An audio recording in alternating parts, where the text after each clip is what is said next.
not going to happen without changes in human behavior, right? And product outcomes measure those changes in human behavior.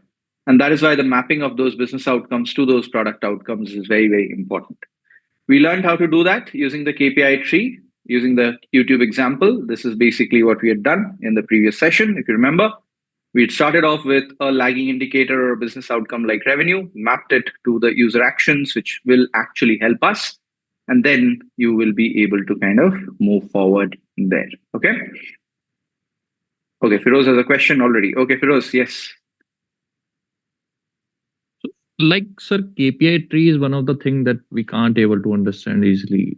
Yeah, you made it look very easy in the last session, but when we start with the milestone thing, it just like how we can break it down.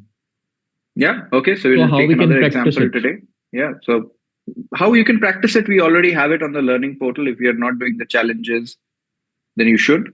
The challenges that are there will actually help you to practice on every single day, 15, 20 minutes. Take time out every day, new question. So please do try that out. Okay. We're going to take another example anyway in today's session. Right. Thank you, sir. Okay. Okay, so what this is where we are left off in the previous week. Once you have identified those product outcomes, what are we going to do next? And we have said that we'll learn about how to take those outcomes and map those to opportunities.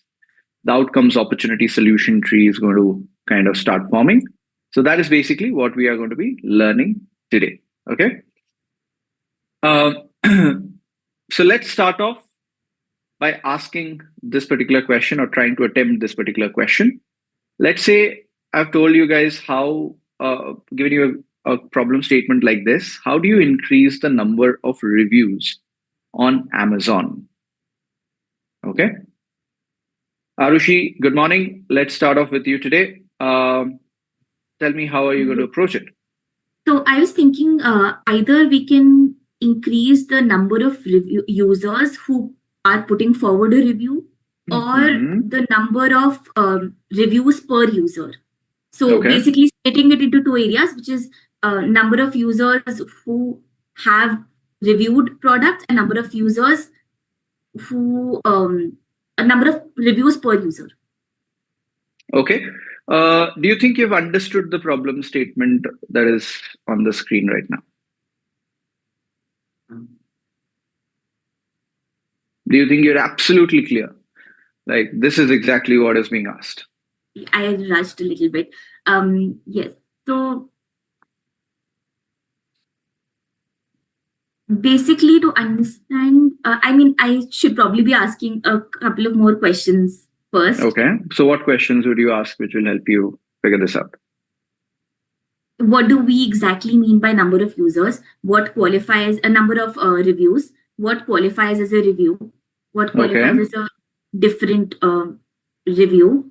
And why do we want to increase the number of reviews? Okay. And maybe understanding the current, what is the current guesstimate for reviews? Okay. And what is the association between reviews and products? Like, how many reviews per product is the average? Do some products outliers? How does that help you understand this problem statement better? Let's say you're asking that question. Does it actually help you to understand the question being asked?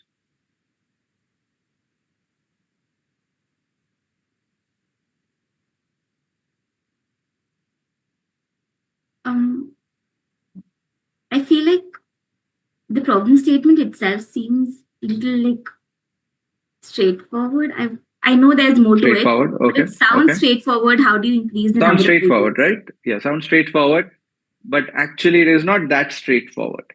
Yeah, okay. Because my assumption is that we need more reviews because reviews help users give credibility and make more people buy products if there are more legitimate. So tell me this, right? How many of you, let's see in the chat, how many of you directly started thinking about reviews on Amazon e-commerce and forgot that there is a Play Store review, App Store review also, right? I could have talked about that also. right? Right, Arushi? I'm sorry, I didn't understand. Play Store, Amazon. How do you install the app? I can talk about app reviews also, right? But it says reviews on Amazon, right? Reviews on Or Amazon, yeah. Amazon. Reviews on the Amazon app. Yeah, but still it includes the e-commerce site, right? Products on the app. Instead of the app itself, I think that would Got it. probably It might well mean e-commerce actually, but I'm just saying the possible options out here is kind of reviews of Amazon, right? I can also talk about how do I increase the number of reviews on the Play Store for Amazon, right? On Amazon's app, right? That is also a possible thought process.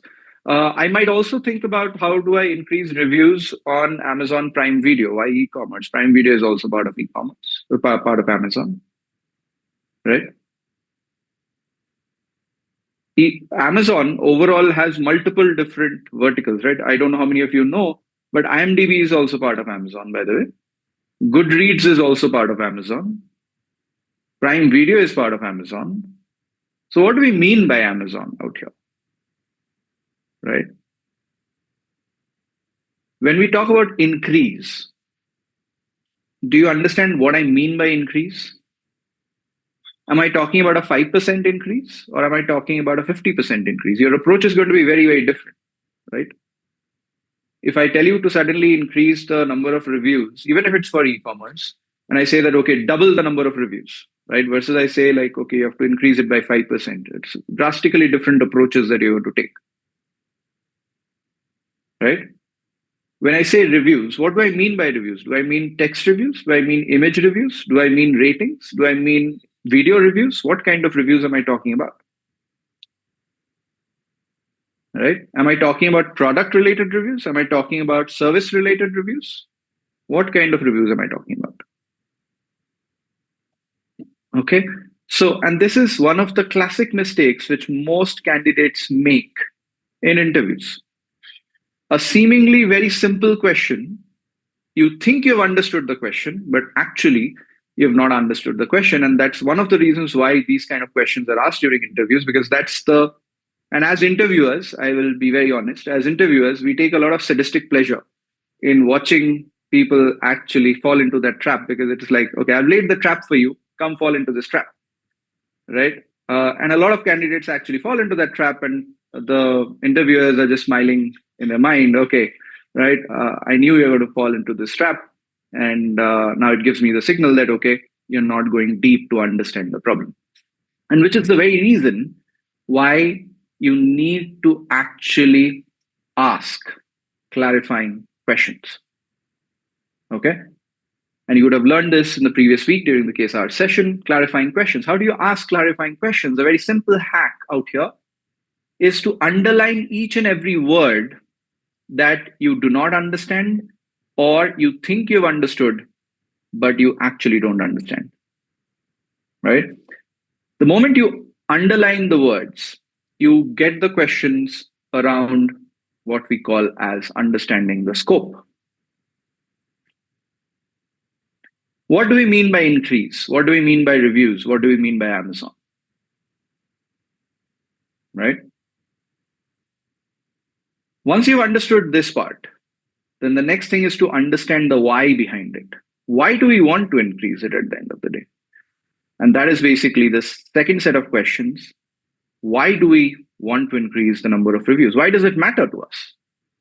Why do we? Because, for example, let's say, Arushi, your manager suddenly comes and tells you, okay, Arushi, go ahead and do this, right? You would obviously want to understand why are you asking me to do this, right? Understanding the goals automatically helps you understand the bigger picture. Without understanding the bigger picture, you will operate with a very tunnel vision and you might go wrong. So it's very important to understand the broader picture out here. And the third thing, which is also very important to understand, is what we call as the constraints.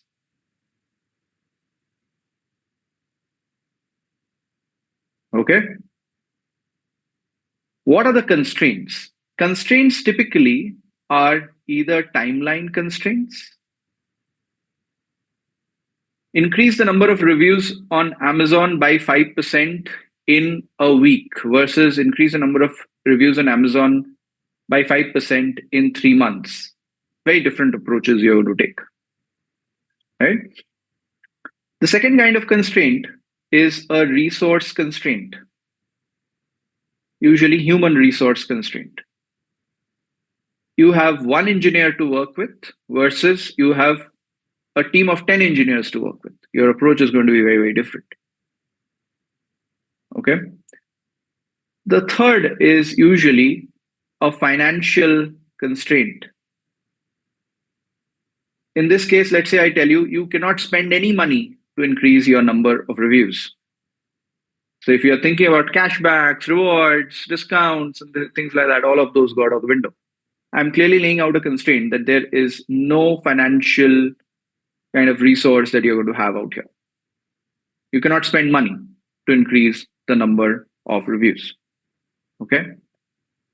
And the fourth kind of constraint that comes in is called as compliance constraint. For example, in this case, if I tell you that you have to increase your number of reviews without increasing the number of fake reviews. You can also increase number of reviews by increasing a lot of fake reviews starting to come in. But if I lay out that constraint that you cannot increase your number of fake reviews, okay? See how your constraints are actually shaping your thought process now. Okay. The moment I tell you you cannot spend any money, any solution around rewards, incentives, etc., go out of the window. You cannot think on those lines at all. If I tell you that okay, you have to think about increasing the number of reviews in 1 week versus in the next 1 quarter, your approach is going to be very, very different. In 1 week, you do not have a lot of things that you can do. You will be looking at very quick hacks to do, right? Versus if you have a 1 quarter, you can actually think a lot more deeply and do those things. Okay. Is everyone understanding this? This is the very first thing whenever a problem statement like this is given, especially during interviews, and not just in interviews, across the board, right? You should always try to make sure that you're understanding the question being asked very, very well. Don't be under the kind of assumption that you've understood the problem, right? Make sure that you are truly understanding the problem. And that's where clarifying questions come in, wherein you are understanding the scope, understanding the goals, understanding the constraints. This will really help you get a head start in your interviews. Okay, Praneeth? Hello. Yeah. Yeah, hi, good morning. Good morning. So I wanted to ask the part of the financial constraint where Mhm. company has a financial constraint where they cannot put their resources to build more features for that particular problem. Mhm. Is this the constraint that the company cannot put in more money to build the features? Not about more money to build the features, but the feature cannot require money. Like, for example, you cannot have many people automatically, I think a lot of you would have also thought about it, like to increase number of reviews, let me give some rewards, let me give some discounts, Okay. right? Now that is not possible because the company is very clearly saying that I am not going to be able to spend any money for you to increase your number of reviews. Okay. So the user cannot get any money. Right. Okay. And when you say resources, right? That means Number of people, the kind of skill that those people have, right? Those kind of things. So in resources also we can keep the money part, right? No, resources people, right? So let's say I tell you that you have only one engineer to work with versus if I tell you have 5 engineers plus one designer plus one user researcher to work with. Mhm. But resources can mean, right, that company doesn't want to spend any money to build the feature because But that I'm already covering in financial resources, right? no, company cannot spend any money to build the product. That's the one that I talked about earlier, right? No, actually, company cannot give the money to users as a reward, right? That is one thing. But if the company can also say that, okay, I do not have any money to even build the product. Okay. So right. Okay. So then the thing is you have to think about an operational solve. Okay. So that is also part of the financial. That's also a constraint. Absolutely, yes. Right. Okay. Pallavi?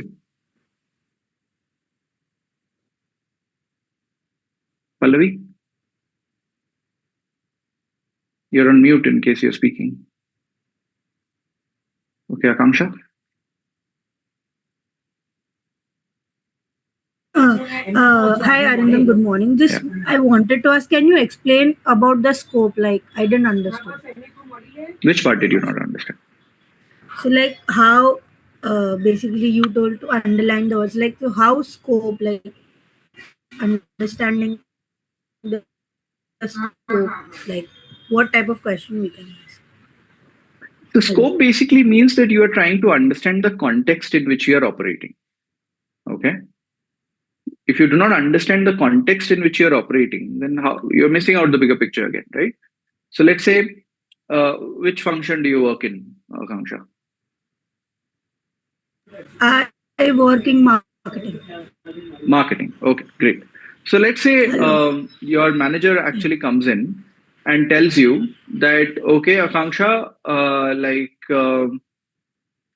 go ahead and create 100 creative assets. Let's say that's the brief that you get. Okay. Will you not ask your manager, okay, why do you want me to create 100 creative assets? For what? You would want to understand that, right? Yes.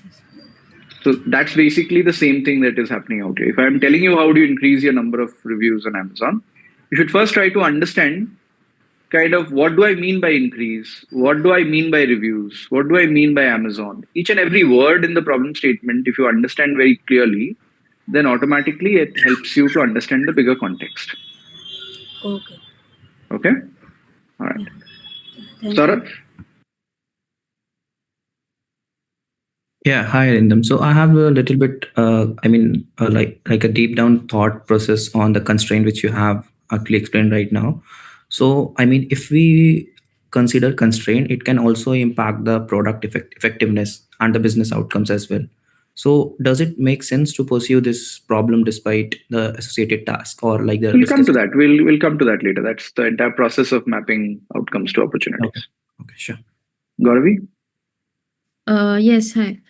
So I wanted to know that the constraints that you mentioned, the 4 constraints, these are the standard ones that we consider for. Usually, these are the constraints that any company would operate under. Usually. Okay, because Sometimes there might be some regulatory constraints also, Hmm. right? In some industries like fintech and things like that, where there is a lot more regulation, sometimes you might have regulatory constraints also. Yeah, because when we did the Swiggy example, we had the legal constraint of the Right. That's the regulatory one. Working hours. Yes. Yeah. That's correct. So I Yeah. just wanted to know if there are any standard ones we should Yes. always consider. Sometimes you might have regulatory or legal constraints as well. Yeah. Okay. Okay. Thank you. All right. Cool. So now that we've understood this question a bit more deeply by asking these clarifying questions, these are the kind of clarifying questions which you might want to ask here, right? Are we talking about text reviews or video reviews? Are we talking about product reviews or app reviews? What do we mean by Amazon, global or India? What is the key metric we are trying to move out here? Why do we care about increasing reviews? Why does it matter? Constraints, are there any constraints to keep in mind? So out of all of this, let's say I tell you, okay, let's focus on text reviews. Let's focus on product reviews on Amazon e-commerce. Let's say we are talking about the global landscape, right? Constraints, I told you, like you cannot increase number of fake reviews and you do not have any money to spend in order to increase your number of reviews, right? The one thing that we have still not understood is the goals. Why do we want to increase number of reviews? Why do reviews matter? So let's see in the chat. Why do you think reviews matter? Why do I want to increase number of reviews? Number of reviews, if you think about it, is a product outcome, right? Because who writes the review? It's the user who writes the review. It's a result of the action of the user. So number of reviews is a product outcome. But what is the underlying business outcome? Think about it now. Think about the underlying business outcome.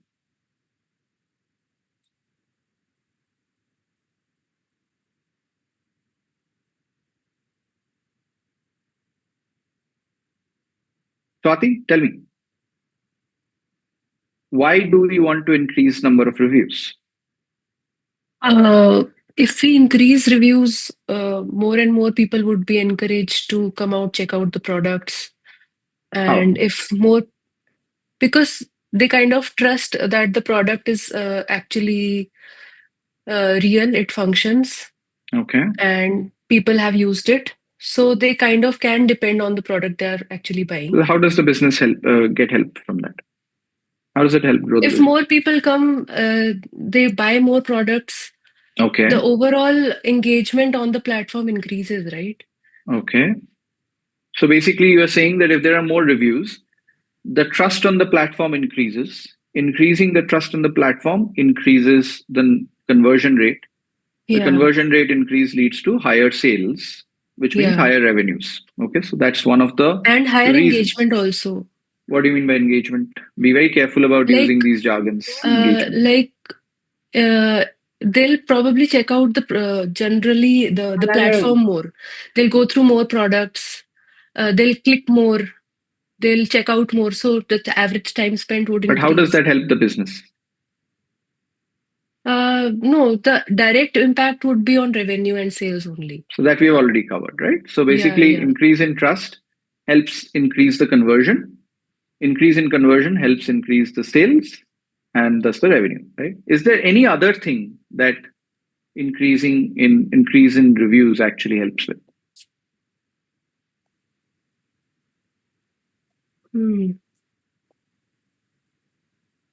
We can also enhance our product based on the insights we are getting from the reviews. Okay, you can also enhance the product quality based on the reviews. So sellers get the feedback from the users and they will continue to improve the product.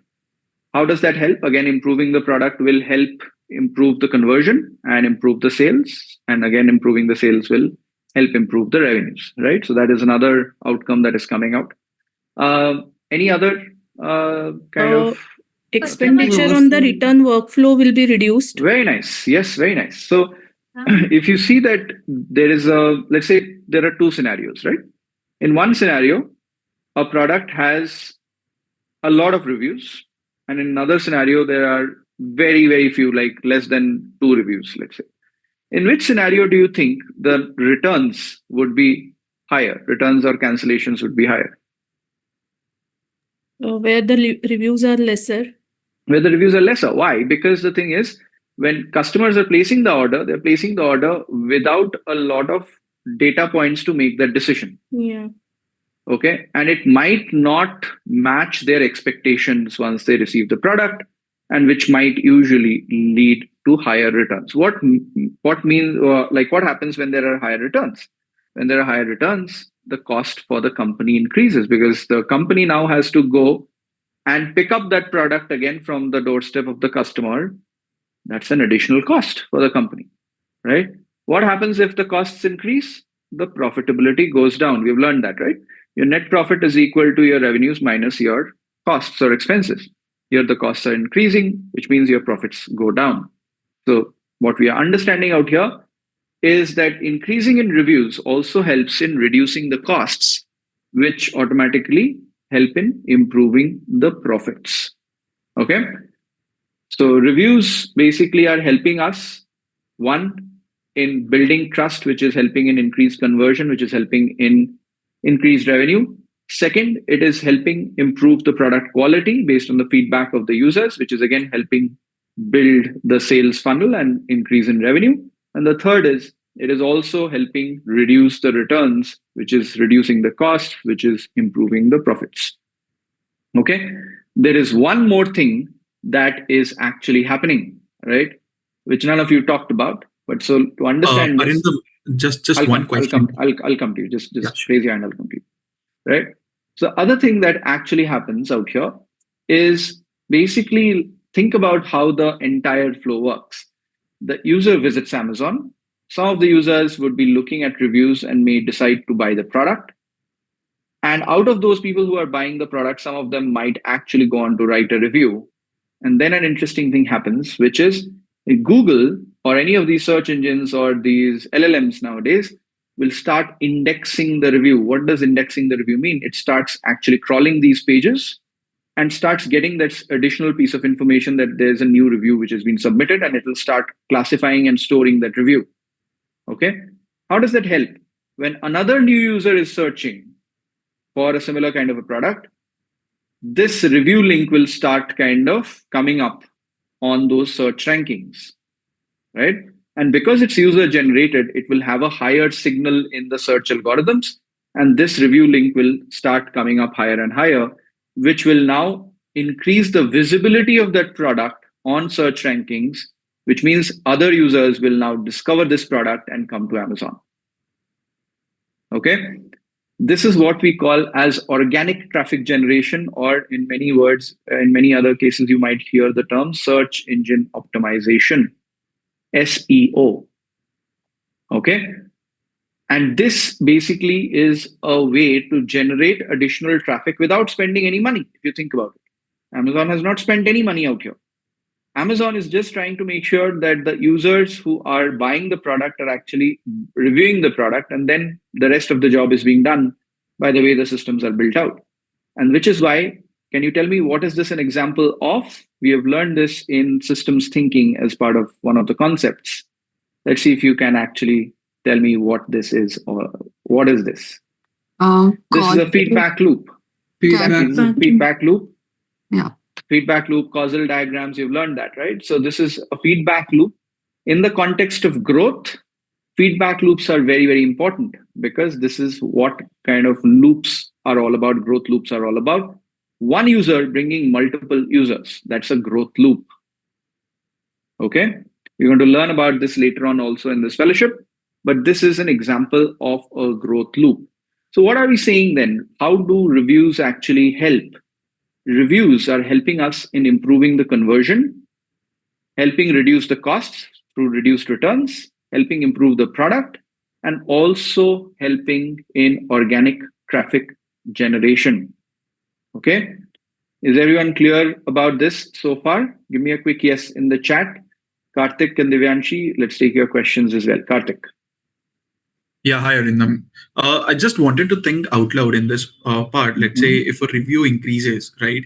We get, like based on that, strategically, internal business decisions can be taken up, right? So one of the key outcomes could be in that aspect as well, like the constants that you have talked about. Let's say if I'm allocating a certain budget to a product, based on the reviews, I would get to know, right, whether or not have I made a correct decision to this. So my upcoming, which is the product improvement or product launch and things like that. Many companies, what they do is they look at which kind of products are getting what kind of feedback, what are the missing aspects that people are talking about, and based on that, they will build their own private labels. A lot of you are buying from Swiggy. You might have seen a brand called Noice, Noice, right? That is Swiggy's private label brand, right? How is that actually working out? On Amazon, you will see the brand called Solimo, right? That is Amazon's private label brand, right? So how do they actually come up with these particular products? They look at reviews. This is a very strong signal for them to figure out of the available products that are there. They know their pricing. They know from the reviews what people are liking, what people are not liking. And based on that, they will now build out their own private label products. Does that make sense? Yes, got it. Thank you. Divyanshi? Arindam, I was going to talk about the same thing that you said, that it will help in SEO. We know that in AI marketing today, AI SEO is also very important. ChatGPT has come up with a feature that you can directly take reviews from ChatGPT. So if you have more reviews for your business, it will directly reflect in ChatGPT. Absolutely. Absolutely. Yes. Yeah. Himanshi? Actually, hi Arindam. I want to ask, what is the difference between feedback loop and the causal diagram? So so it's kind of on similar lines. Feedback loop is the concept, right? Causal diagram is an extension of that concept. What feedback loop basically means is there is an input, there is an action, and that action is feeding, the output of that action is feeding back into the input, right? And causal diagram, what that means is basically puts a cause and effect kind of a scenario of sorts there, which is the action of one actor is leading to the actions of other actors. That's basically the causal loop diagram there, right? Those are all based on this feedback loop construct. It's just an extension. Okay. Akansha? Hi. So just wanted to ask, do reviews help to increase the product visibility? I just showed you, organic traffic generation. Okay. Just showed you. Yeah. Aryan? Don't reviews even help in operational understanding, like in case of delivery issues or Absolutely, something? yes. It's kind of clubbed under the product improvement part of it. It helps you in improving the service quality. It helps you increasing the product quality, all of that. Okay, because what is a review at the end of the day? It is like your feedback coming from the user, right? And the insights that you are getting from there is one of your big sources of getting insights about your users. What is it that users are liking? What is it that users are not liking, and things like that, right? So it automatically kind of helps you to understand kind of the tastes of the users better. What are the pain points of the users and things like that. Yeah, Karthik. Yeah, just one last thing. So when we like we earlier talked about the primary tools for the system thinking part, right? So one of that was iceberg model, in which we did RCA. So like, am I thinking in the right direction? Like, these reviews can help us to do some sort of RCA when the product is not working out. At a much deeper level, yes, sometimes when you are trying to actually figure out why people maybe are acting in the way that they are acting, sometimes you need to go deeper into the qualitative feedback part of it, and which is where it helps you to understand. We'll talk about that in a bit, right? So just hold off Okay, on okay, that question for a bit. cool. So let's now come back to the problem statement that we have started off with, right? So our objective is to increase the number of text reviews on Amazon e-commerce, Amazon global e-commerce, correct? So let's now try to break down this problem a bit more using all the concepts that we have learned so far, okay? Remember this thing that I talked to you about in the previous week? English kind of grammar being revisited, right? So the actor, which is a common noun, takes an action, which is a verb, on an entity, which is a noun out here. So who is the actor out here? Who is writing the review? It is the reviewer. The one who is writing the review is a reviewer. The one who is viewing a video is a viewer, right? So what is the reviewer doing? The reviewer is taking the action of writing a review. What is the review written on? On an ordered item. You don't write a review on an order. You write a review on an item in that order. Correct? Actor, action, entity. All right. So now tell me this. We have to increase number of reviews. What are we trying to increase? Actors, action, or entities? What is number of reviews? Is it an action, or is it an actor, or is it an entity? Number of reviews. Action. Action, absolutely correct, right? So it is basically we are trying to increase the number of reviews, which is increasing the number of user actions. Okay. Now here's the simple formula to keep in mind, right? Whenever you are trying to calculate number of actions can be written as number of actors multiplied by the average number of actions taken per actor.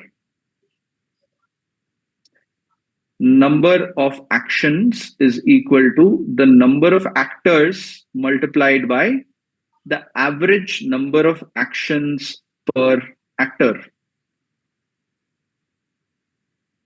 Okay. And how can you write number of actors? Number of actors can be written as the total available actors multiplied by the percentage of those actors who are performing the action. Just like in the previous week we said, right? All visitors are not YouTube viewers. All YouTube visitors are not YouTube viewers. There are drop-offs in between. You might go to YouTube, but you may not watch a video. Similarly, in this case also, users of Amazon is different from customers on Amazon, is different from reviewers on Amazon.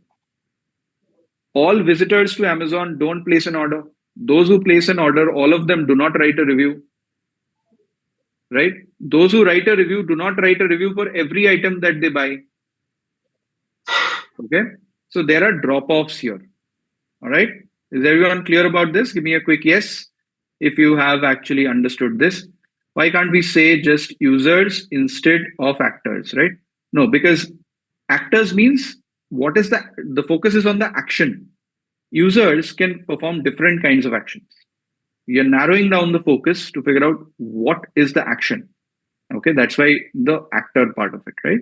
For example, when you're talking about a viewer, the action is that of viewing a video or watching a video, right? So that's why the actor is that of a viewer. Now, viewer will be a subset of the visitors. Hello. Yeah. Arindam, I'm sorry, I'm not clear yet. So when you go to YouTube, do you always watch a video? Mostly yes.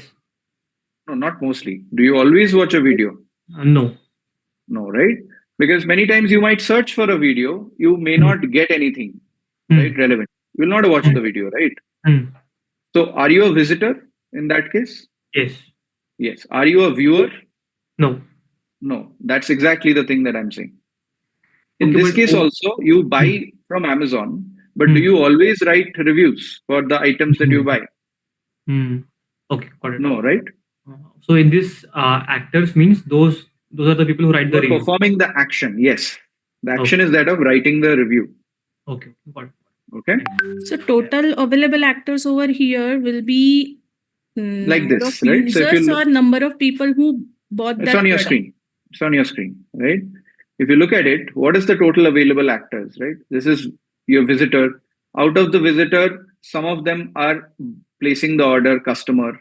Out of the customers, some of them are actually buying the kind of product, reviewing the product, right? So it is like we have total available market, total addressable market, and the share of market. Okay.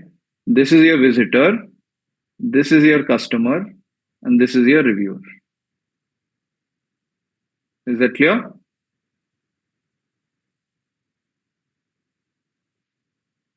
Is that clear? Whoever asked this question? Yeah. Okay. So not all visitors will place an order and become a customer. Not all customers will write a review. And of those who write a review, they will not write a review for every item that they buy. Right? And that's the key construct to keep in mind as you're breaking down this problem. Okay. So first thing, what did we do? We figured out, okay, what are we trying to break down? Is it number of actions or number of actors or number of entities, right? We said that, okay, number of reviews is number of actions. We can write number of actions as number of actors multiplied by the average number of actions taken per actor. Okay. So let's see if you can write it in the form of an equation now. Let's see in the chat. Number of reviews is equal to number of reviews is the action. Number of actions can be written as number of actors multiplied by average number of actions per actor. So now see if you can write it. Number of reviews is equal to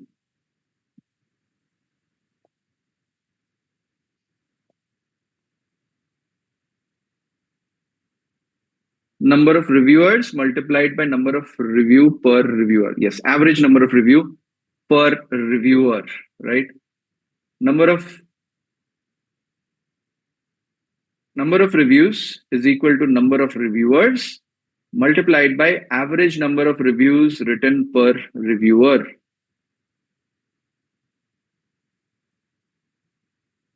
Is everyone clear about this? Give me a quick yes if you have followed this.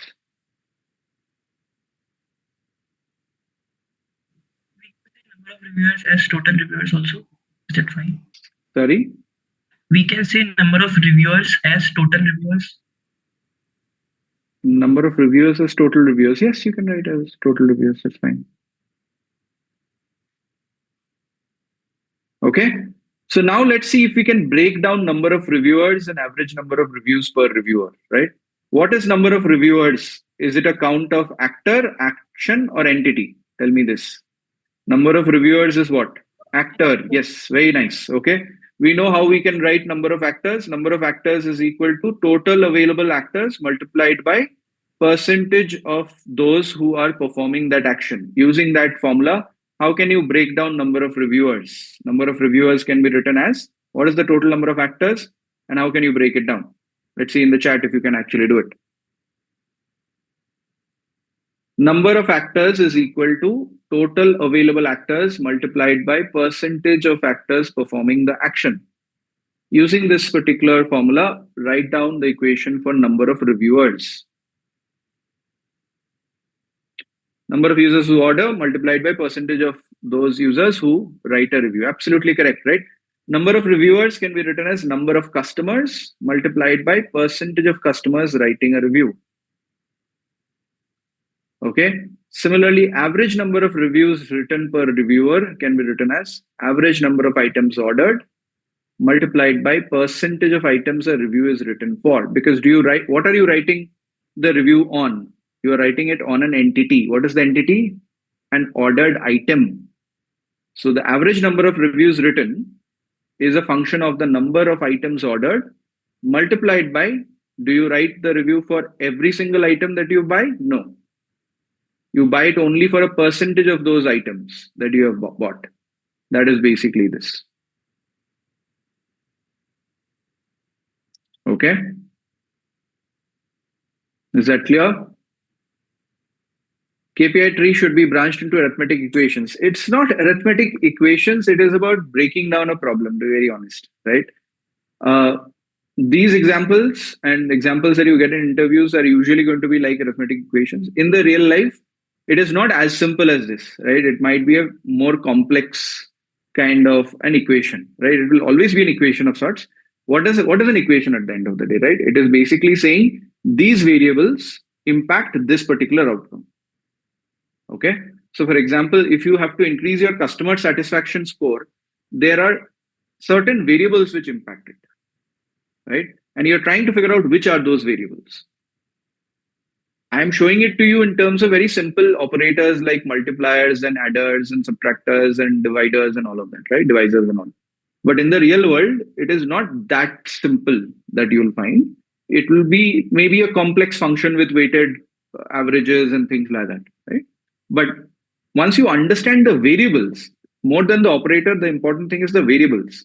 Then you understand where to focus on. Because in this case, if you think about it, I can now, using this, very easily figure out that if I have to increase my number of reviews, I either have to increase my number of reviewers or increase the average number of reviews per reviewer, right?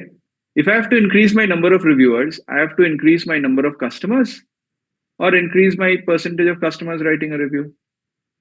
If I have to increase my average number of reviews per reviewer, I have to increase my average number of items ordered and my percentage of items a review is written for. So this will help you figure out where to focus on. Okay. That's the important part always when you're breaking down the problem. Okay. In a lot of interviews, for example, you might see questions like, okay, the conversion of Swiggy has gone down, right? Figure out why. That's a typical root cause analysis question many times you will get, right? Now, if you think about it, I can write conversion is equal to orders divided by visit, right? So if my conversion rate has gone down, there can be a few scenarios. Either my orders has gone down and visit has remained constant, or my orders has remained constant and my visits have gone up, or my orders has actually kind of gone up, but my visits has gone up at a much higher pace. The other is my orders has gone down, but my kind of visits has gone down at a much my orders has gone down at a much faster pace as compared to my visits. Right? These are the only 4 scenarios mathematically possible. So now you're trying to figure out which scenario has happened. Only one of these scenarios would have happened. All 4 scenarios cannot happen together. If the interviewer tells you that, you know what, orders has remained constant, but visits has actually gone up, then you try to figure out, okay, my visits has gone up. Visits can now be written as new visits plus repeat visits. Or I can write it as visits is equal to my visitors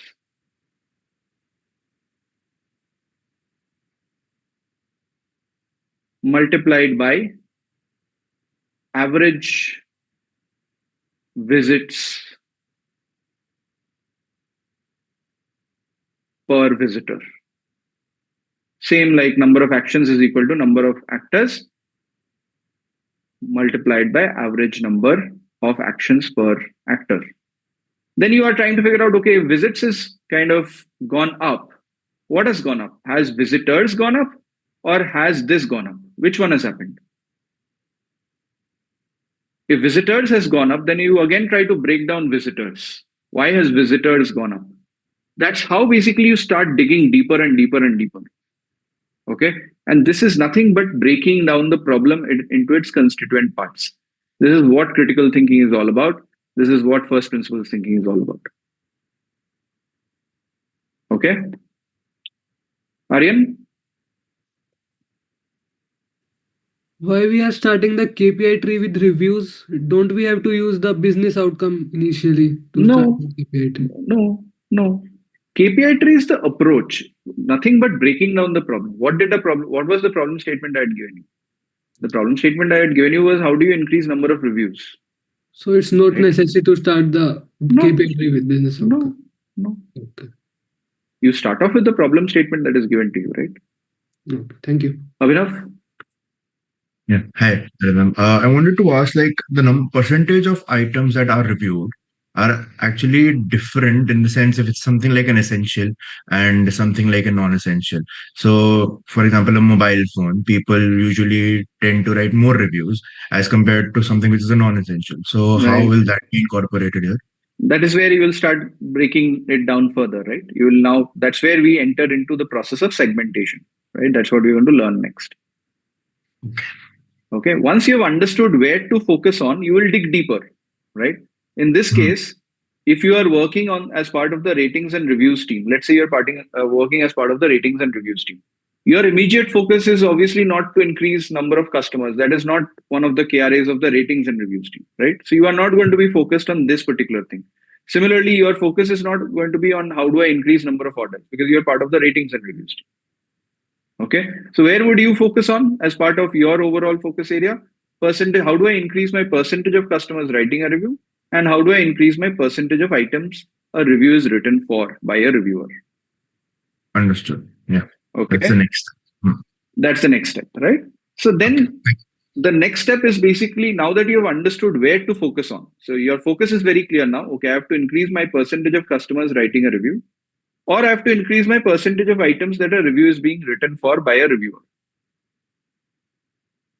Right? But now, where should you focus on in terms of which customer segment do you focus on? And why is that an important? This is perhaps one of the most important parts of product building, which is figuring out who you are building for. Okay? Because you cannot build a product for everyone. If you try to build a product for everyone, you are building for no one. As simple as that. You have to be very, very clear about who you are building for. But how do you figure out which customers should you focus on? In this particular case also, you have to increase your percentage of customers writing a review, right? But which segment should you focus on? And that's basically what this next concept is all about, is about user segmentation. Which group of customers do you focus on to increase your percentage of customers writing a review? Do you focus on first-time customers? Do you focus on repeat customers? Do you focus on repeat customers who have written a review?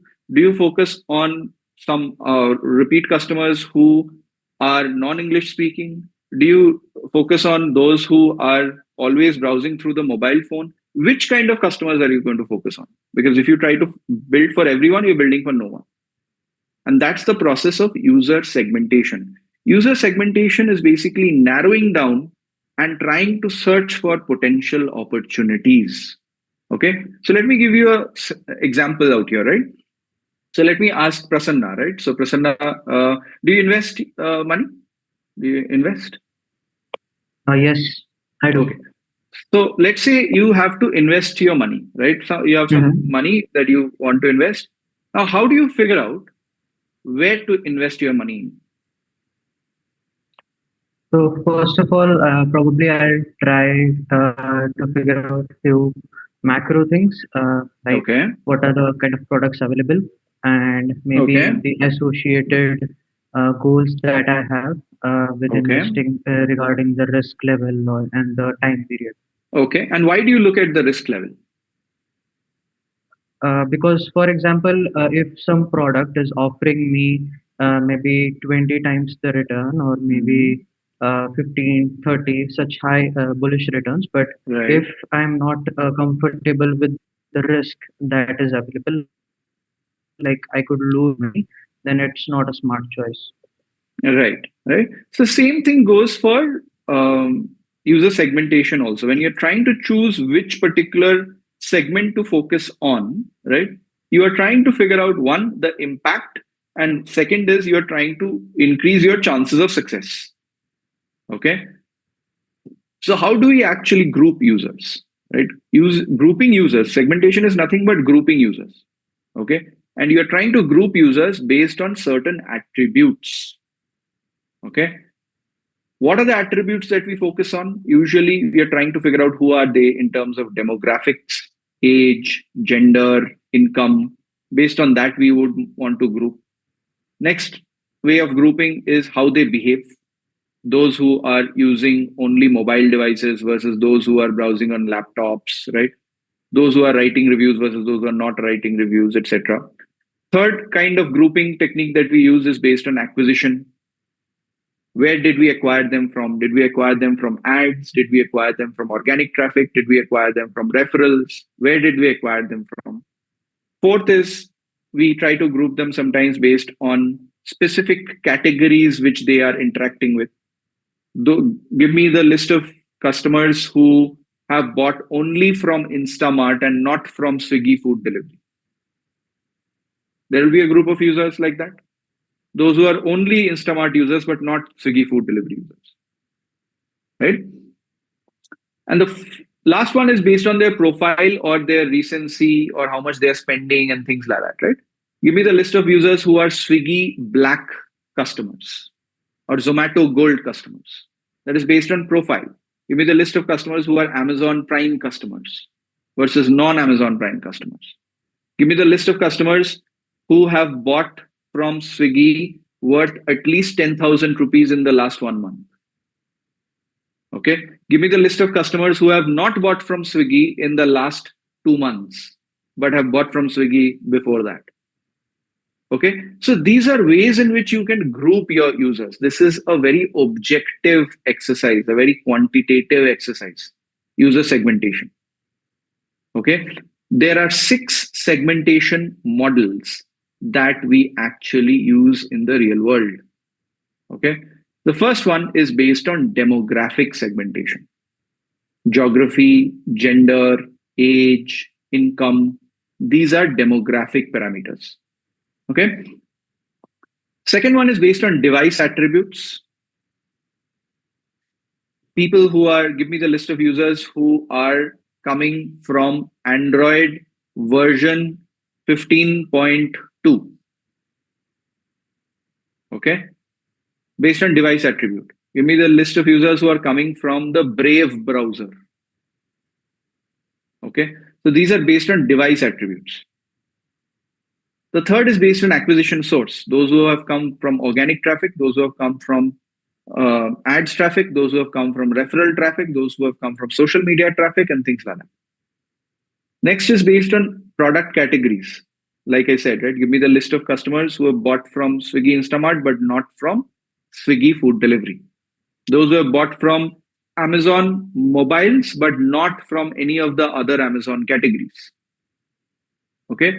User behaviors, RFM is recency, frequency, monetization. Recency means give me the list of customers who have come in the last 1 month based on recency.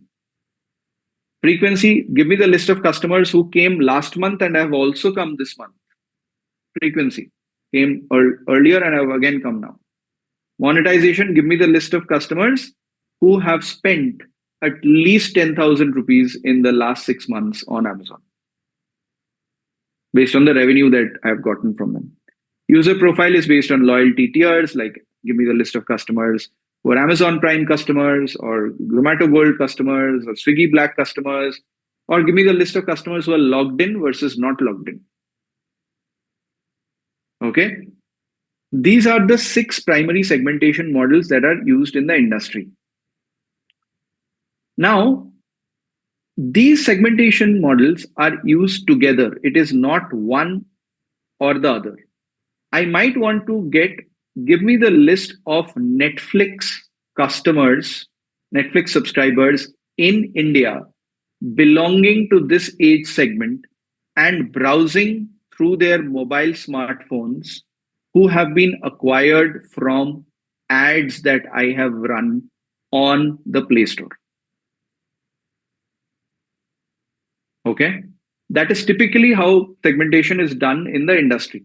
It's a combination of multiple segmentation models. Now you might be thinking, okay, why do we actually segment based on these parameters? That's the important thing to understand, right?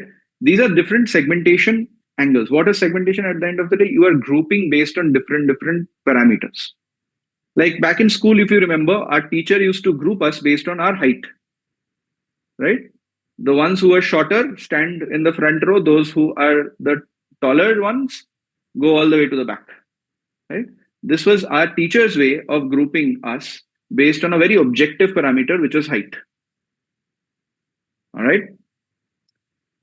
Similarly, what Prasanna is doing is basically looking at all the investment instruments that he has based on their risk profile and based on the returns that he might actually get, right? That this mutual fund has a return of 12% 1 year annual returns versus this one has 15%. The risk levels here are this much, the risk levels there is a bit higher, right? That's how you're grouping it, Prasanna, if I'm not wrong, right? So segmentation is like that, but why are you doing it is the important thing to understand. So let's see if you can actually answer this. Why do you think demographic segmentation matters? Can you tell me? Why do you think demographic segmentation matters? Let's see in the chat. Like people from different regions or maybe like different sections think in a certain way. So very nice. Maybe what's nice. working in the US may not work in India because absolutely correct. Absolutely correct, right? Because our behaviors are shaped by our belief systems. Our behaviors are shaped by our maturity levels, right? So there is something called the human age, and then there is something called the digital age. And now we are entering into something called the AI age. Okay. Let's say your age, your human age is 25 years. Okay. Can you tell me what your digital age is? That is basically how long have you been on the internet? Around 12, 13 years. 12, 13 years, right? So out of the 25 years, which is your human age, your digital age is 12, 13 years, right? And what is your AI age? 2, 3 1 year, years. 2 years, 3 years, right? Okay. 1, 2 years. So basically, if you see, the way you actually talk and speak in the offline world is a lot more mature, right? Versus the way you operate on the internet, right? Sometimes you might not open up and things like you will not post everywhere, right? You are a bit shy there and all of that, right? Versus on the AI side of things, the way you use prompts right now is perhaps at a very, very novice level. Okay. If you think about your parents now, what is your parents' human age versus what is your parents' digital age? What is your parents' human age and digital age? Let's see in the chat. Digital age is 25 years. Same. Okay. Digital age is 25 years. Okay. The digital age remains same because they started nearby us only. But the difference Nearby between their age you or and much digital later? age will be different. Yeah. So typically you'll find that your parents' human age is perhaps 60 plus, 70 plus, and all of that, right? But their digital age is maybe less than 10 years. And the greater the gap between the human age and the digital age, right? their behaviors are also very, very different. For example, they'll find it a lot harder to trust things online. That's why they will keep telling that, oh, no, I'm not, I'll go and update my passbook. I don't kind of want to link and operate through net banking online and things like that. Right? Why? Because the digital age is very different. So demographic segmentation actually is very important because it helps you understand behaviors of the users, because behaviors are often shaped by our digital maturity, by our culture, by our cultural aspects of it, by our belief systems. Okay, which is why if you see the way people use the people use apps, the way you use, let's say, Google Maps versus the way your Uber driver uses Google Maps, I don't know how many of you have observed this. It is very, very different. Very different. And I would actually argue they are perhaps, in some cases, not everyone, in some drivers, they are very, very advanced Google Maps users. They know features which you perhaps have never used. Why? Because they are using it on a daily basis. Okay. And that is basically where behaviors start coming in. Your recency, frequency, that actually changes your behavior. If you are using something on a daily basis, your behaviors are going to be a lot more advanced versus if you're not using it on a daily basis. If you're using ChatGPT on a daily basis, you will see the way you use ChatGPT is going to be very different versus if you are using it just once in a while and things like that. Okay. That's the important thing to keep in mind. All right. Your behaviors on WhatsApp is going to be very, very advanced, perhaps. Why? Because you're using it on a daily basis. Right? If you think about now WhatsApp, how many of you use WhatsApp, have never or don't use WhatsApp for web? Do not use WhatsApp for web. Do not use WhatsApp for web. Okay. So some of you use, some of you don't, right? Which is why if you see, that is where your device attributes start to matter. Okay. Some of you are using only the mobile app for WhatsApp. Some of you are using mobile app and syncing it with your desktop web. Right? Your behaviors is good. That's why kind of your device attributes sometimes matter. Okay. Let me see which browser are you on your laptop. Which browser do you use on your laptop? Primarily. Chrome, Comet, Edge, okay, Safari, Chrome, Brave, okay, Chrome, Brave, Safari, Comet, okay,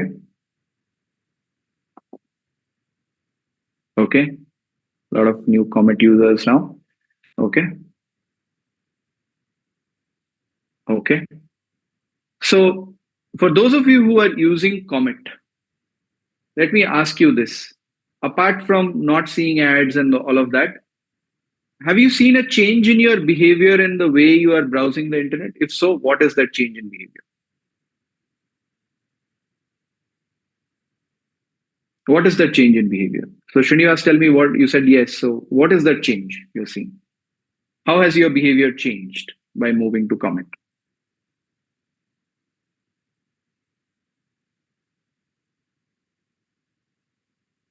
Srinivas? Yeah, hello. Hi. Yeah. So yeah, if you search in Google, basically you will get multiple links which way you need to go through. So in case if you use comment, one thing is directly we will get the direct link of that particular website or whatever we are looking for. But also we will get the summarization, whatever we are searching. Also, we don't see any paid ads because in Google mostly we get mostly ads on top of the website. Okay. So if we use Comet, mostly those ads will not be there. Okay.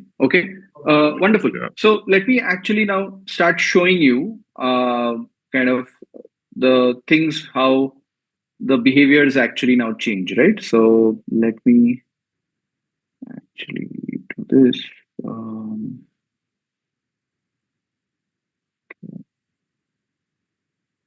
Just 1 second.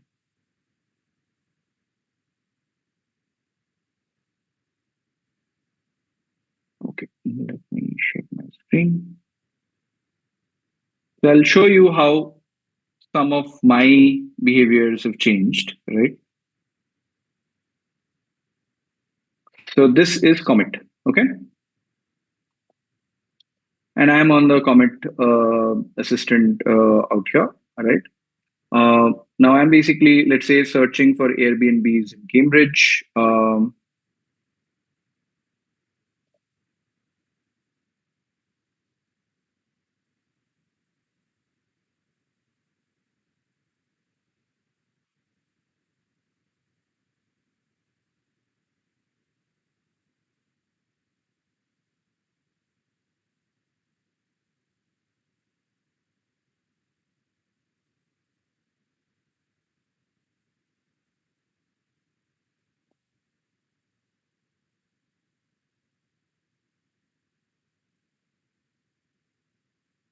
Okay, so I'll basically kind of tell this, and I'll perhaps go ahead, right? And it will basically do the search, etc., and kind of show me all the details out here, right? Without me having to kind of type in and all of that, right? I can give a lot more details as well. Sometimes I can actually give it more details, like, okay, now search for only this part. It will go ahead and change the filters, etc., and everything. And I don't need to do a lot of that monotonous work. Okay.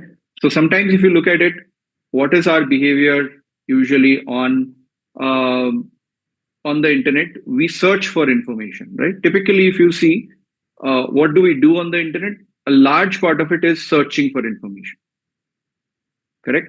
Whether you go on a news site or whether you are going on a travel site, searching for the best flights, or going on e-commerce, searching for the best products, it's searching for information at the end of the day, right? We are information gatherers, right? Just like humans, we were used to kind of older humans, like the Neanderthals, etc., right? What did they do? They used to kind of gather stuff, right? They were called gatherers for a reason, right? Because they would gather stuff, right? They would gather food, they would gather things and stuff. Now the evolved humans ourselves, what are we doing? We are gathering information, okay? Because we know that the more information that we have, the more varied information that we have, it can actually help us, okay? And now what we are seeing with a lot of these new AI tools is our behaviors are changing, and which is why these device attributes actually are very, very important. Okay, so all these segmentation parameters that we are talking about, right, they change human behaviors, and that is why it's very important to understand which segment to go after. Because at the end of the day, what are we trying to do? We are trying to go after increasing product outcomes. What are product outcomes? It is a measure of changes in human behavior, right? So we need to understand what all are the things which influence human behavior. And based on that, we are grouping. Demographics obviously kind of shapes behavior. Your parent behaves very differently as compared to how you behave on WhatsApp. Your behaviors on WhatsApp for WhatsApp app on the mobile phone is very different from your behavior of WhatsApp on web, for example. You would notice that for those of you who send audio notes on WhatsApp, mostly you send audio notes, I'm guessing, from your WhatsApp app on the phone. I doubt if you will be sending WhatsApp audio notes via the web, right? Your behavior for the same feature, you're using it kind of the same feature a lot more on a particular channel versus on another platform, right? When you come from an ad versus you come from organic search, you will find that your behavior is very different. When you come from an ad, let's say you see an ad on Instagram and you go to that site, the likelihood of you actually dropping off is a lot higher versus if you really search for something and go to that site. Try observing that behavior when you kind of click on the ad the next time around, or you do organic search, you'll find that your behaviors are very different. Okay? Because you are now used to quick commerce apps, because you are buying every single week, it is now really hard for you to switch back to going back to the grocery stores many times, unless and until there is a very big need. Your behaviors have changed. So the more you use something, your behaviors also change like that, right? Similarly, if you have bought the subscription, you will usually use it a lot more as compared to something for which you have not bought the subscription yet. Okay, so that's basically what you need to understand, why segmentation is very, very important, because it shapes human behaviors and you need to search for the right segment. But how do you then choose the right segment? That's the important question. You know how to group users by different parameters, but how do you figure out if this is the right segment to go after or not? Going back to what Prasanna had mentioned earlier, right? You're going after increasing the impact and reducing the risk. The same logic applies here as well. You try to increase the impact and you try to increase your probability of success. Your impact is a function of the segment size. How big is that segment? How many users are in that segment? And your probability of success is defined by how easy or difficult is it to change that human behavior. I'll give you a very simple example, right? Right from the kickoff call till this particular session, there are about 5 or 6 sessions that have happened, 5 sessions that have happened, right? There are a lot of you who have never turned on your cameras, right? If I tell you right now to turn on your camera, I'm 100% sure those people are not going to turn on the cameras, right? So that probability of success is going to be very, very low. But for people who have turned on their cameras in the past, even in this particular session, there are some people who turned on their cameras right at the beginning of the call, but now have their cameras turned off. My probability of getting them to turn on their camera is perhaps a lot higher, right? So that's the thing to figure out. And that's where the challenge sometimes lies, right? Segment size is easier to figure out because it's a grouping criteria and you can very easily figure out the segment size. We'll talk about that in a bit.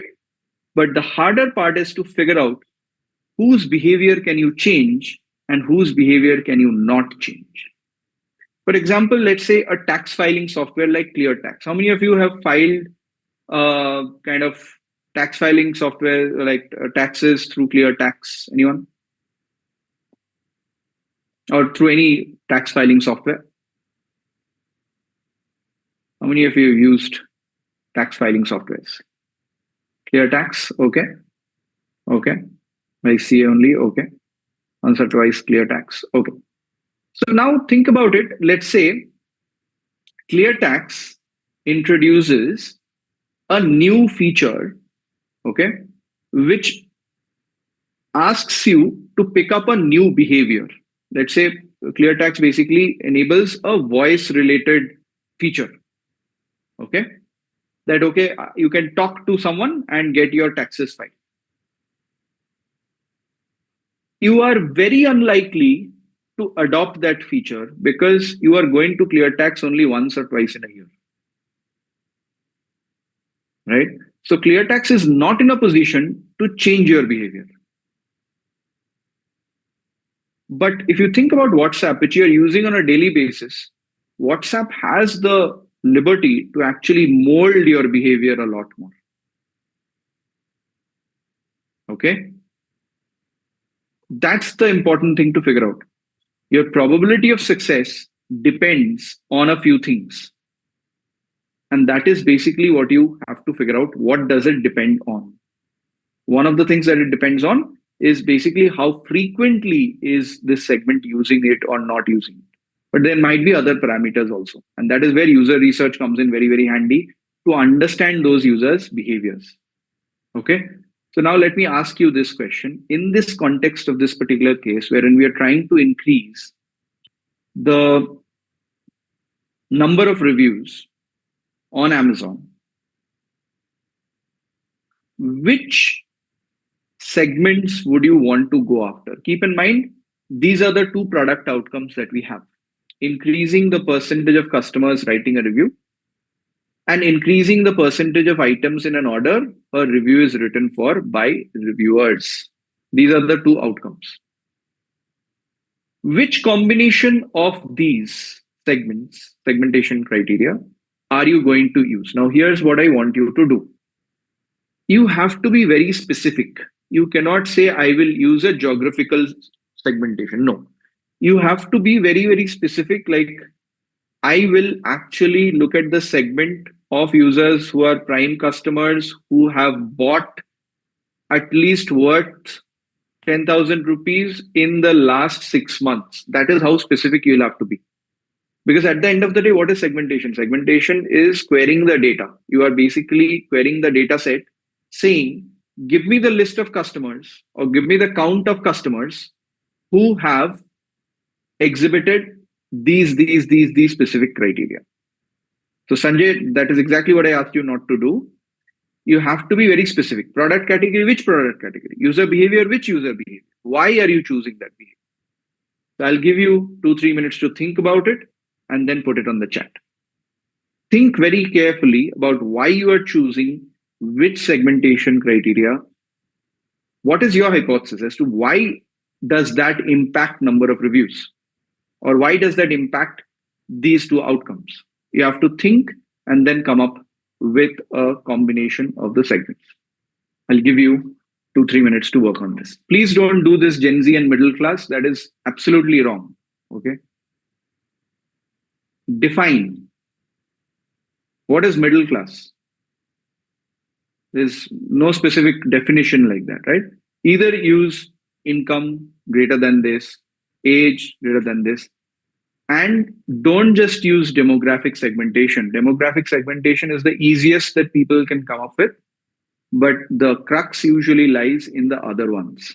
And that is where you need to actually focus. Think about it and then put it.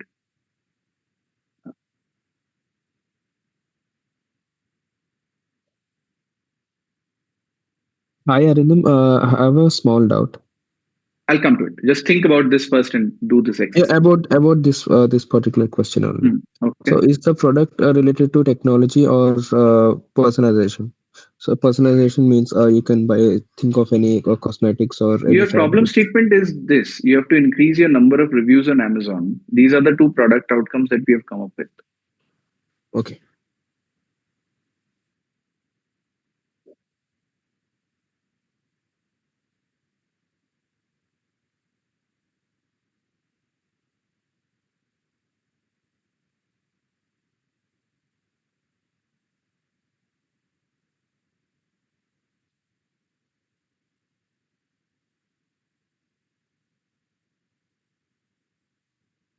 Vishaka, be specific as to why you are using this. User behavior is not monetization. You have to be very clearly defining what is monetization, which is list of, like, I'm targeting users who have spent more than 5,000 rupees in the last 1 month. That is the definition that you have to come up with. You cannot just say monetization. And you have to be very clear as to why are you choosing that segment.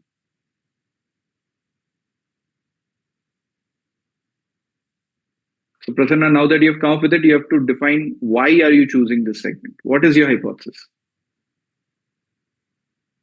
Why average order value of 10,000? Why tech product buyers? Segmentation is fine. But the thing is, why have you chosen this segment? What is your hypothesis? What is your thesis around this particular criteria? Sure. Then I'll start from the above. Like for demographic, I choose maybe customers from metro cities because generally those are where your high value customers are, and in terms of value and in terms of the frequency of why they buy those products. And for tech, I choose customers from tier one cities because those are where your low value customers are, and in terms of value and in terms of the frequency of why they buy those products. And for tech, I choose customers from tier two cities because those are where your high value customers are, and in terms of the frequency of why they buy those products. Primarily through mobile app because I think it's now more handy, and I don't have any number for that, but I think the mobile app penetration is much more. So this is just a assumption over there, and certainly I would like to go for people with higher basket value because again, if I am able to drive that, so in turn, like if I am able to bring in more customers for uh, higher value products, then it generates bigger revenue for my organization. But how does that impact your number of percentage of customers writing a review and percentage of items in your order?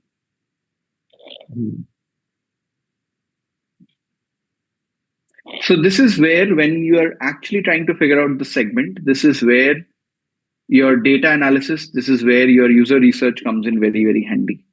Okay. So that you are able to figure out which segment to go after. In tomorrow's case art sessions, you have a case which focuses only on this, and you will get a much better idea of how to think about segmentation by looking at the data.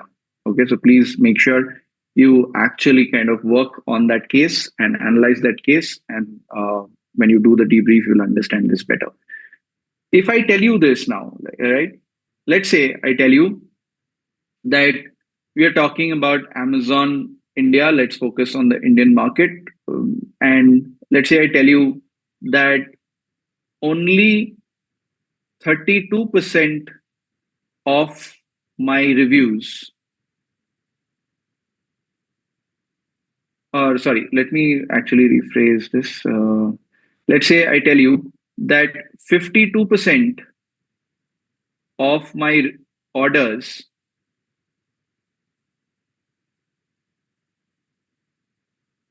come from metro cities,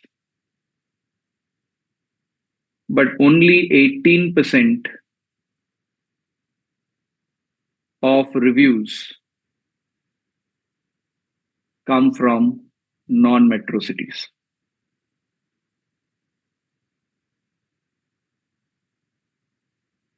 Okay. So 48% of my orders are coming from non-metro cities, but only 18% of my reviews are coming from non-metro cities. Okay.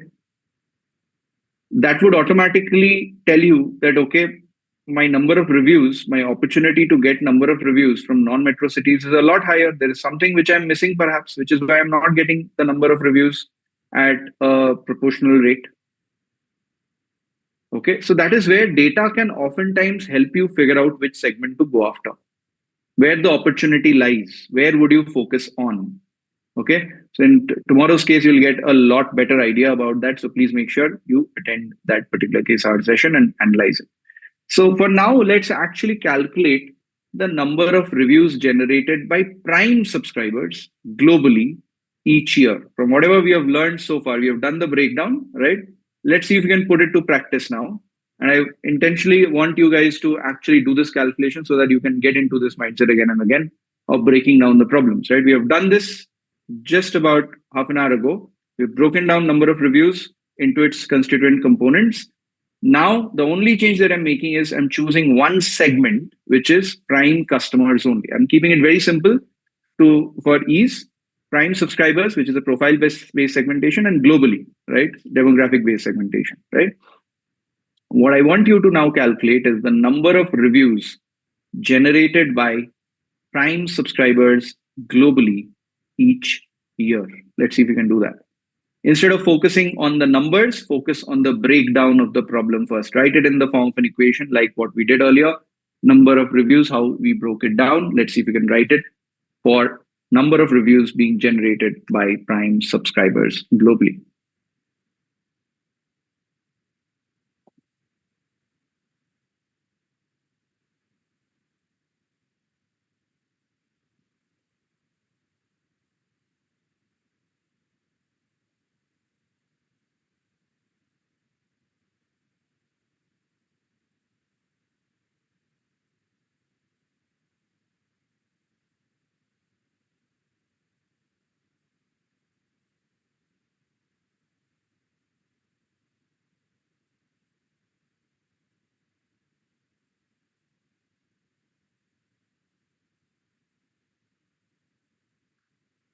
Break it down further. Break it down further, Purva. Like how we broke down number of reviews.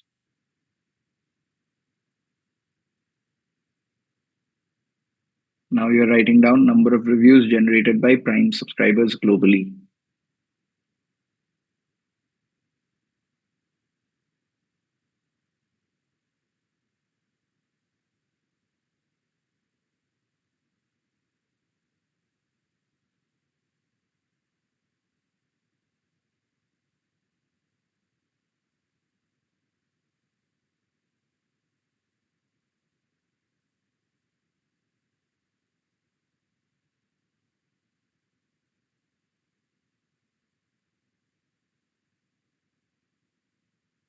Break it down further, Ishan.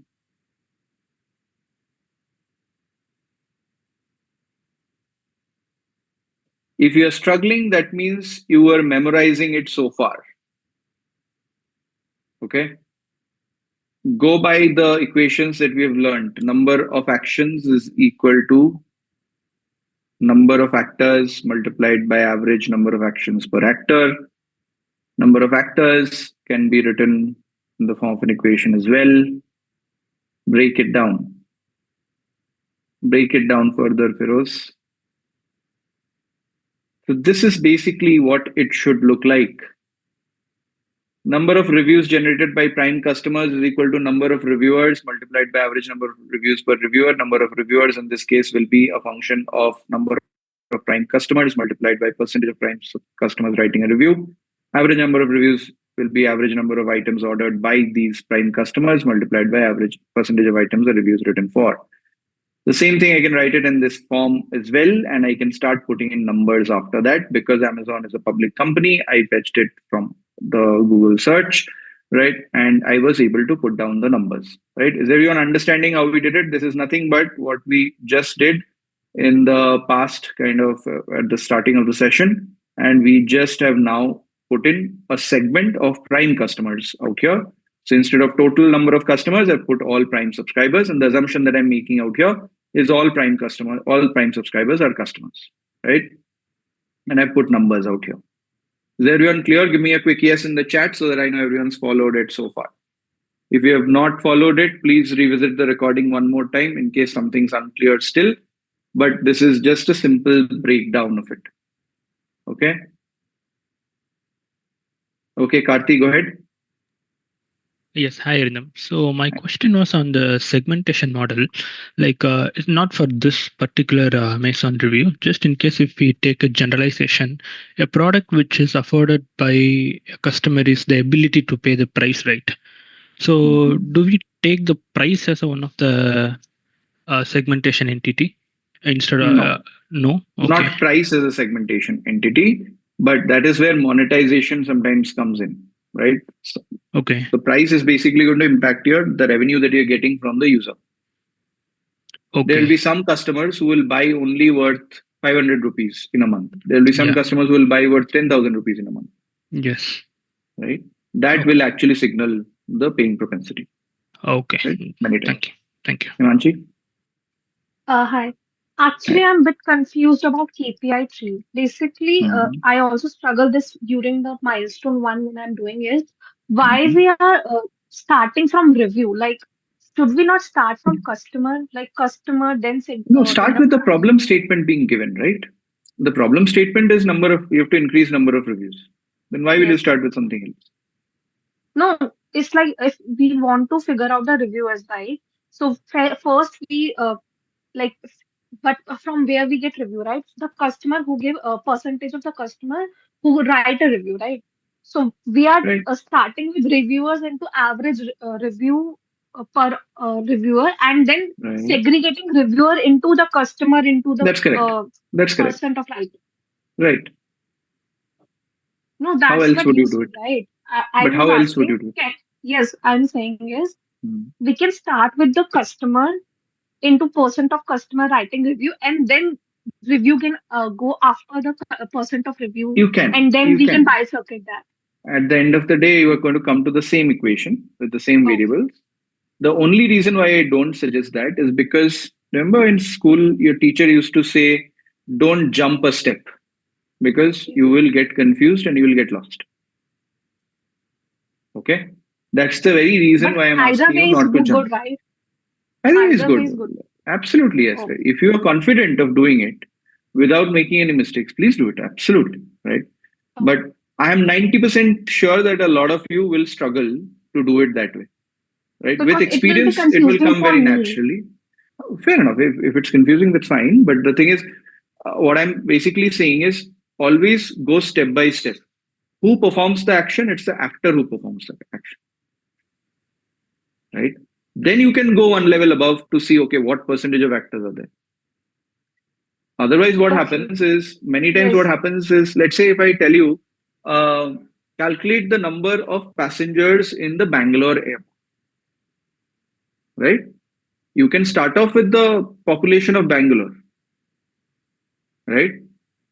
But I would basically look at it in the other way, right? What do the passengers actually come to Bangalore airport for, right? Or it is either they're landing at Bangalore or taking off from Bangalore, right? So then I know that it's a function of the number of flights. Okay. It's So we are easier for going me, from right? we are going from nearby to the far way, right? It That's is what not we are. nearby to far. It is basically doing it step by step. Okay. Okay. Yeah. Versus, Now it's clear. yeah, with experience, maybe you will start from the top many times. But the reason why I don't suggest that upfront is because you will get lost, right? Many times. That's the only reason I'm saying. But it's very valid. Yeah. Ashneet? Uh, Hi. Actually, my question is on the KPI tree itself. So, in fact, on the two problem statements that we have done in this session, I've had a similar sort of thinking where I was looking at, say, if I have Amazon, I have both the supply end and the demand end, right? Now, if I were to, and for YouTube as well, somebody's uploading a video, the more videos that they upload, the more ad revenue effectively would be generated. Similarly, if I were to assume Amazon, the more products that are being listed on the catalog, um, we were solving for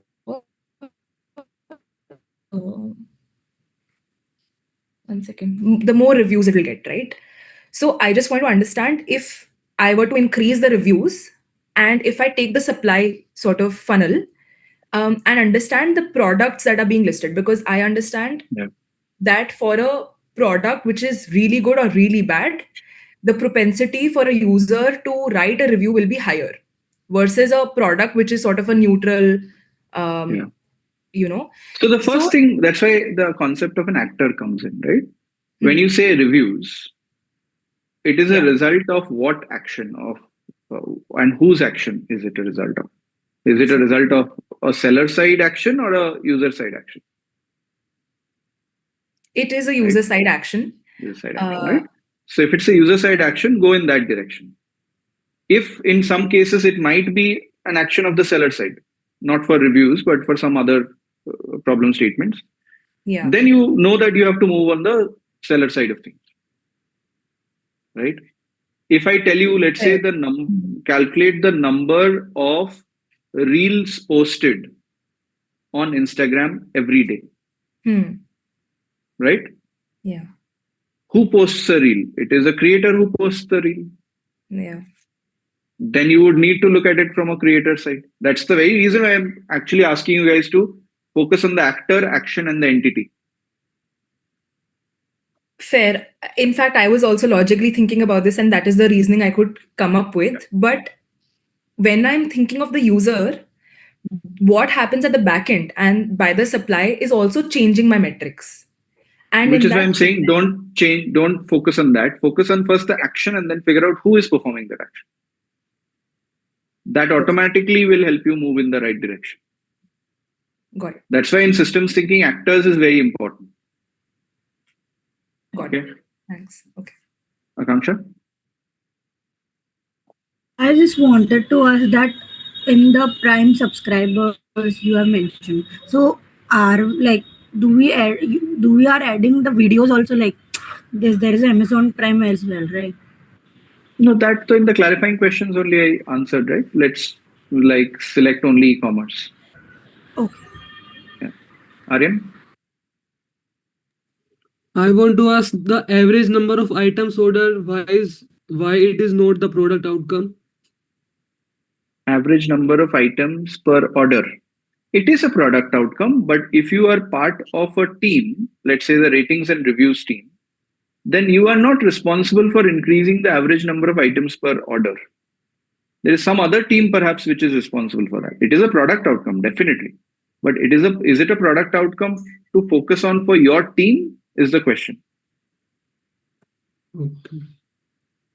Okay. So we can also consider that. Like in You the can consider, absolutely. That's why I'm putting it here as well, right? If you see. It is part of the equation. It is just that if you're part of a ratings and reviews team, you are not responsible for increasing the number of items per order, right? Think about it. Okay.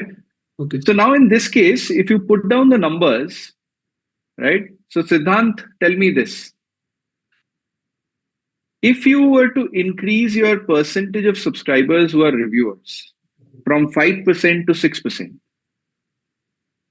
what is the increase in number of reviews generated per year? If this 5% increases to 6%, what is the percentage increase that you will get in the number of reviews generated per year? Quick mental arithmetic. So it'll be some, if we take 150 million, so it'll be about 1.5 million. 1.5 million? So the percent, if we count the number of Prime subscribers there, so it's 150. No, I'm saying this 5%, number of percentage of subscribers who are reviewers, if that 5% changes to 6%, let's say if I'm able to increase it from 5% to 6%, one of our product outcomes was what? This was one of our product outcomes, right? Increasing the percentage of customers writing a review or increasing the percentage of subscribers writing a review. This was one of our product outcomes, correct? Yeah. So if I am able to increase this from 5% to 6%, what is the increase or what is the percentage increase in my total number of reviews generated? Shouldn't take this much time. So probably it'll be, so yeah, 1.5 million is the answer, right? Numerically. 1.5 million.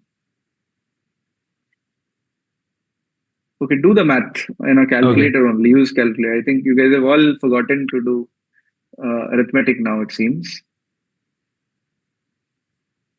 I'm getting all kinds of answers now. Just replace this. Okay, thank you so much, Weber. Finally coming to 15 million. What is 15 million? It's a 20% increase. 5% to 6% is what? It's a 20% increase, right? If you change one of the variables in the equation by 20%, the overall thing will also change by 20%, right? Because all of them are multipliers. Correct, Siddhant? Yeah, got it. This is what happens when you start using tools, right? We all want to use tools, right? And in the process, we keep going, becoming kind of less sharp and less sharp and less sharp and less sharp to now not able to figure out that 5 to 6 is a 20% increase. That's true. Okay, so please don't outsource your thinking to AI tools. Keep doing it yourself. At least you'll remain sharp, right? But the important thing is, if you increase the percentage of reviewers now, which was one of our product outcomes, by the way, from 5% to 6%, it will result in 15 million additional reviews, which is a 20% increase. And this is what we call as the opportunity size. This is an opportunity size. The opportunity size is always from the business perspective, right? Like this is going to lead to an increase in this if we are able to increase this product outcome from this state to this future state. From 5% to 6%, if I can increase this particular percentage of reviewers, then my overall number of reviews is going to increase by 20%. Hello. I'll come to you just a sec. Okay. Is everyone following this? This is basically what an opportunity size is. You are now mapping the outcomes to the opportunity by focusing on a particular segment and quantifying the segment size and now basically figuring out for the product outcome in focus, if you are able to change it from this current state to a future state, what does the overall outcome look like? This helps you to translate it into an opportunity. Okay. Siddhant, is it clear? Yeah, it's clear. Okay. Everyone else, give me a quick yes in the chat if you have followed this. Yes, Ashneet, go ahead. You have a question? Okay, someone said no. Praneeth, I'll come to you. Oh, I didn't lower. Okay. All right, Prem.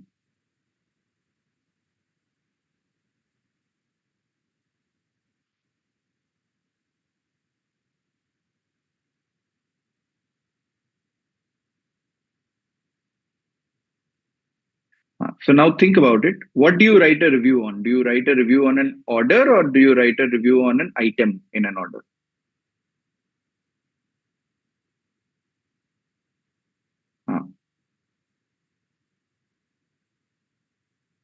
Right, that's what we have also written. Aryan? Why don't we do more segmentation at each level, like demographically for our Prime users or how frequent they use it to get a better estimate? As in, sorry, I did not follow the question. Like when we were doing the guesstimate, right? Why don't we do more segmentations at each level? You can, absolutely you can, right? I chose Prime subscribers as a segment, right? Because they are more loyal and they would be buying a lot more. That was the thesis. But if you want, you can go a lot more granular. You can choose, say, Prime subscribers who are browsing through mobile phone, and you can go as granular as you want. But the segment size is going to change based on how granular you want to go with. Yes, like in this case itself, maybe within all Prime users, we can see who are using more frequently and less frequently. You can, absolutely, you can. Absolutely, yes. Absolutely. Praneeth? Yes. See, I got 20% increase, but how does that increase lead to 15 million additional reviews? 20% of 75 is what? No, I'm actually see, if we increase the number of reviewers, right? Yes. Okay. Got it. Okay, it seems like you guys are really bad at arithmetic, right? So you'll have to get better. No, actually, There's I no was other. thinking about the output, right? So when I was not talking about the mathematical thing. Okay, all right. You're clear now? Yeah. It's clear. Okay, Aryan? And also one more thing. You said about the granular part, right? The more we can notch down the segment of we can, but if we go too much granular, right? The segment size will reduce. The segment size will reduce, which automatically reduces the impact. Okay. The opportunity size will reduce. Okay. That's always the trade-off, right? Correct. So which is not a good thing, right? If the opportunity reduces. It's a very simple thing. If you want to go after all customers, right, your segment size is very big, but your probability of changing their behavior is going to be very, very small because you will not know who to actually target and how to change their behavior, right? If you go too small, right, then your impact is going to be very big, but you will perhaps be able to change their behavior to a large extent because you would know exactly what they're doing. So it's always going to be a trade-off between the two. Okay, and that's where the challenge lies. Yeah. Aryan? How to differentiate between product outcomes and product outputs in KPI tree? Outputs don't come in KPI tree. Output is basically you have to ship this particular feature. You have to build that particular feature. That is output.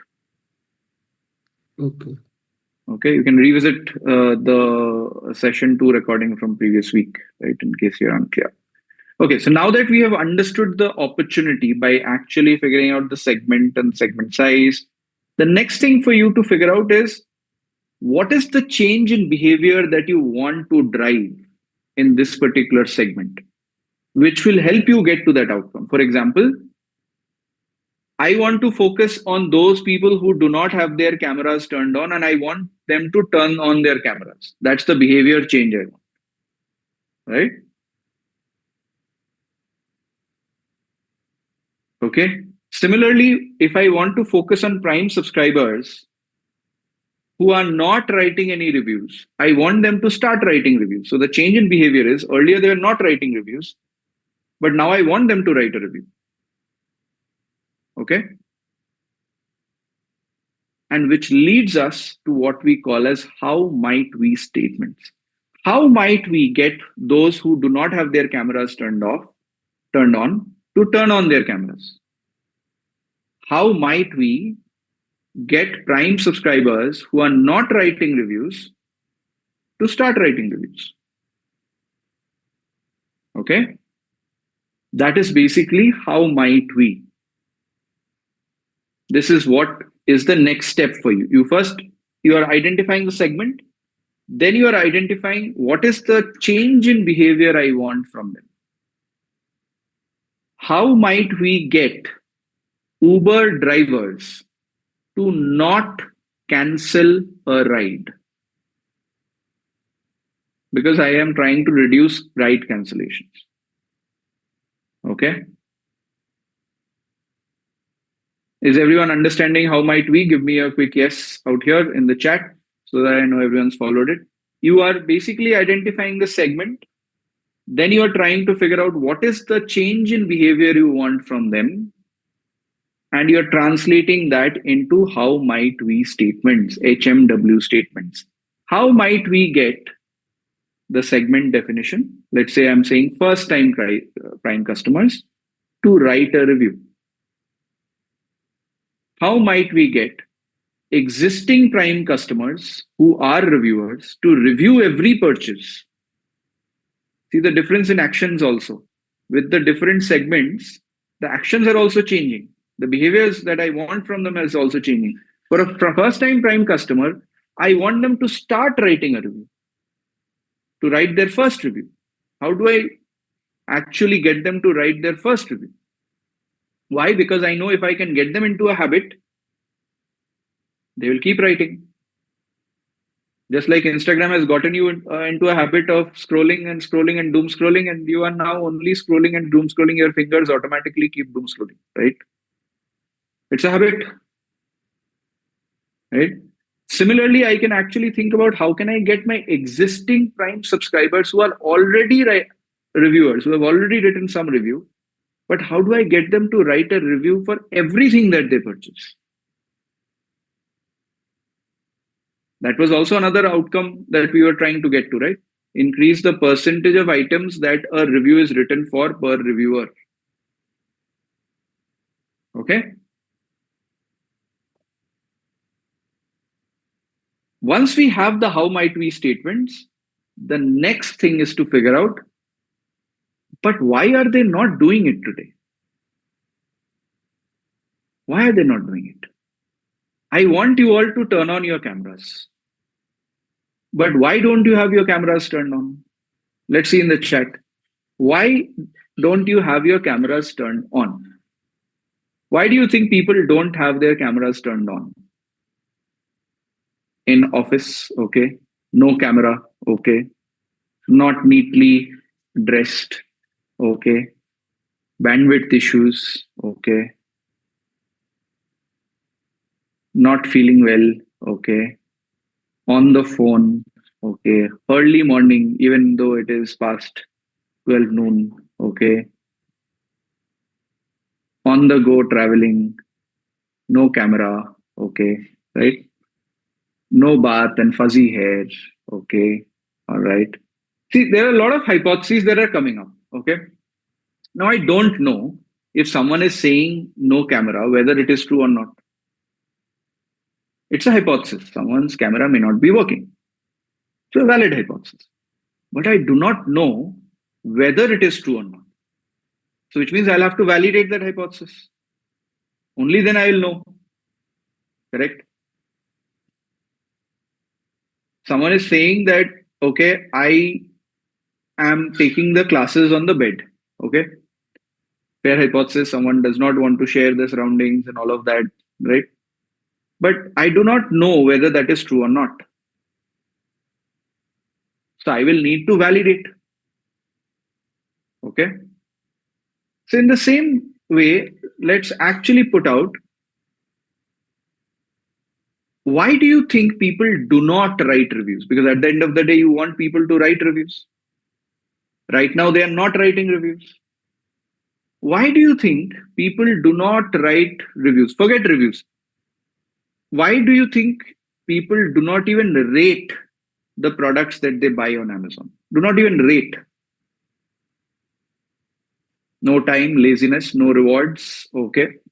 No compulsion, okay. Lazy, okay. Okay. No motivation, okay. Not my job, okay. Pressure of giving opinion, okay. All right, great. Humans run after rewards, okay. Now tell me this. Now tell me this. How many of you rate your Uber or Rapido rides? What happened suddenly? You are not rating products, but you're rating your rides. Why? There are no rewards. Rapido is not giving you any reward. Uber is not giving you any reward for it. It is instantaneous. Uber asking for a review is instantaneous versus Amazon, you use the product and then you go back and then you have to rate. So you have to revisit the platform versus in Uber, when you've made the payment, it just pops up. Okay. Okay. And do you always rate it after the ride or before you book the next ride? Oh, yeah. After the ride also, before booking the next ride also. Yeah. Right. That also. So you'll see most of the times you rate before booking the next ride. Correct? And for that, skip button is at the very extreme right corner at the top. So we Okay. don't see that. So there is a skip button which is there, which is kind of hidden out there, Yeah. right? So you can see how product interventions are actually changing your behavior. You are the same person. Some of you said that, okay, no reward. Here also there is no reward. Some of you said, I'm lazy, right? Here also, what happened to your laziness? Right? So what people say is not what people do. What people do is not what people think. And what people think is not what people feel. Okay? And which is the reason why you have to do user research to actually figure out what is it that they're saying versus what is it they're doing versus what is it that they're thinking versus what is it that they're feeling, which is going to help you understand why people are behaving or not behaving the way you want them to behave. Okay? You can draft your hypotheses by using the product yourself, analyzing data, looking at secondary research, etc., which will help you come up with hypotheses that these may be the reasons why people are not doing this action. But then you have to go and do user research to validate or invalidate those particular hypotheses. Okay? What we just did right now is the process of impact mapping. What is impact mapping then? You start off with the goal or the outcome. You identify the actors. For the actor that you have chosen, identify the segment. For that segment, identify the behavior changes that are required. Then lay out the hypotheses of why you think they may not be behaving the way you want them to behave. And then validate or invalidate that with user research. Okay? This is the process of impact mapping. As you do the user research, you will start figuring out a lot of these unmet needs. What are unmet needs? The goals plus the pain points. You're trying to figure out what is it that people are trying to achieve and where are they getting stuck. Are they not able to write the review because they do not speak English and you're asking them to write a review in English? Are they not able to write the review because they do not understand what is 5-star and what is 1-star? In fact, that is a very interesting thing which you might notice on the Play Store. If you ever go to that, you'll find a lot of 1-star reviews actually say this app is awesome.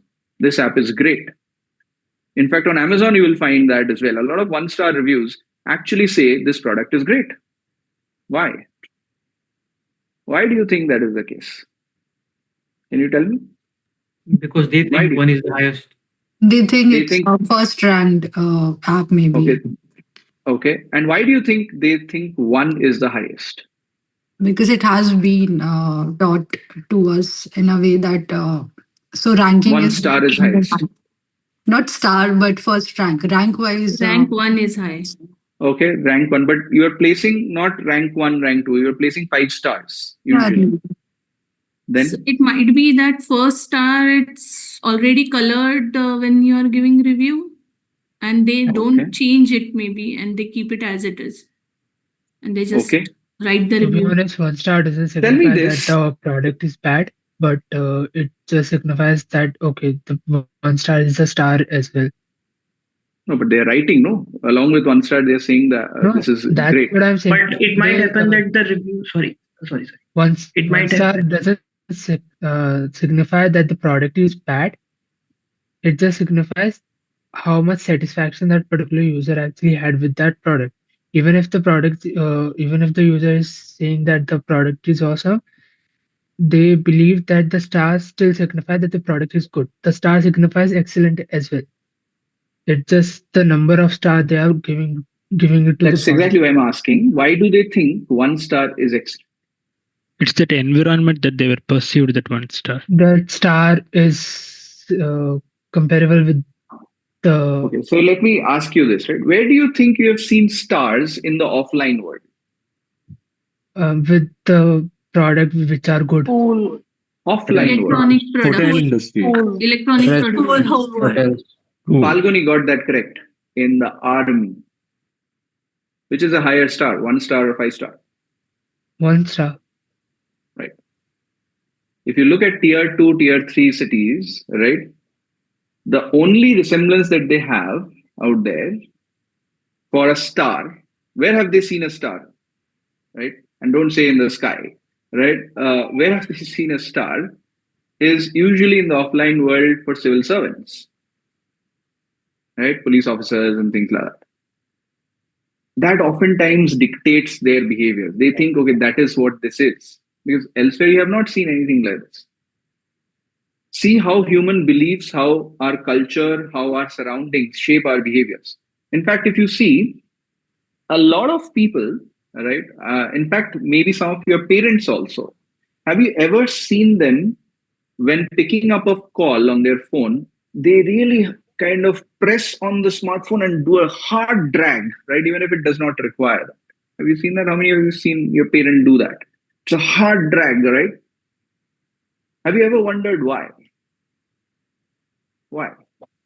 Because they had habit of pressing the button on the earlier phone to pick the call, so that could also one of the like trigger for them.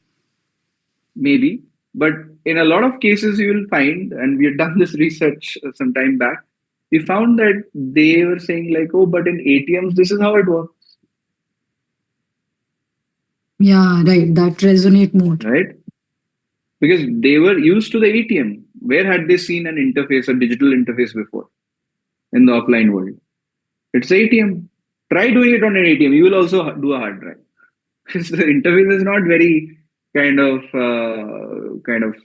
seamless there, right? And obviously, so many hundreds and thousands of users use it. Okay, these are things which are influencing their behaviors in the online world. Okay, and this is where segmentation and user research becomes so very important. If people are behaving in a certain way, they are doing it for a certain reason. Okay, so how do you actually then figure out that reason? That is where user research actually comes in. All right. I'll end with one particular story from one of our fellows in the past cohort. We had given a graduation project which was focused on increasing number of reviews on Zomato. Okay. And this person actually went deep to figure out why were people not even rating on Zomato. And many times it happens to us as well, right?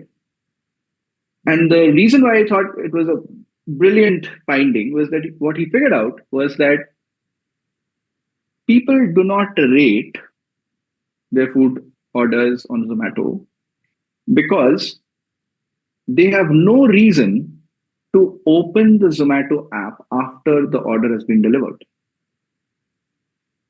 And by the time they place the next order, they've already forgotten the taste of the previous one. Because we are always eating different things, right? It's very hard to remember the taste, right? Sometimes for a certain order, right? So which is why his problem statement then was like, how do I get users to open up the Zomato app half an hour after the order is delivered? Because people would consume the order usually within half an hour of the food being delivered. How do I get them to open that? So his problem statement was very different. He was not basically saying that, okay, get increase the number of reviews. His point was, if I can get them to even open the app, my job is half done, because I know people will automatically rate because I'll have that pop-up, right? So then his problem statement, he reframed the problem statement. Okay, how do I then get users to open the app 30 minutes after the product has been delivered? And what did he do? He basically suggested a solution which he drew from the offline world. So if you have visited an Asian restaurant, okay, you would have often seen a fortune cookie being given at the end of your meal. I'm guessing most of us will always open up the fortune cookie, right? Just to see what's written, right? And he did the same thing. He was like, here's your fortune cookie for today, right? And his proposal was that get people to open up the app just to check the fortune cookie. Why? Because Indian consumers believe a lot in astrology. A lot, right? See how deeply he went into understanding the user behavior. What influences users' actions? Okay? Because your products that you're building, the features that you're building, you are trying to get the user to behave in a certain way. Behavior is a result of multiple things, right? It's a result of our belief systems, our maturity levels, our surroundings, our culture, a lot of different things. So if you understand that very deeply, and that's where human psychology comes into play, if you understand human psychology very well, it is easier for you to understand how to shape those behaviors. And how can you understand that? That is where user research comes in.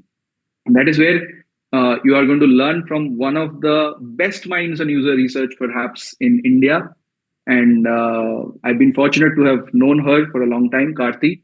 She leads the design team at ServiceNow and design and user research team. She comes with a lot of experience on kind of human psychology and understanding that. I'm sure you'll love that session as well. So that's where we're going to stop for this one. I hope you're understanding the step-by-step process that we're following. We started off by understanding systems thinking, took business outcomes, mapped those to product outcomes, took those product outcomes, now map those to opportunities, and understood the segmentation aspect of it. In the next session, you're going to understand how to understand users really well so that you can make use of those opportunities. All right. We're going to pause here, take a couple of questions before we wrap up, and also fire off the poll. Yes, Atish, go ahead. Yeah, so I just had a few questions regarding to the example which you gave. So I've not heard about the term fortune cookie. So this is something which, what is You've it? never had a fortune cookie? No. Really? No, I've not heard about it. So sorry, but I've not heard about it. So it's like a... Wow. Okay.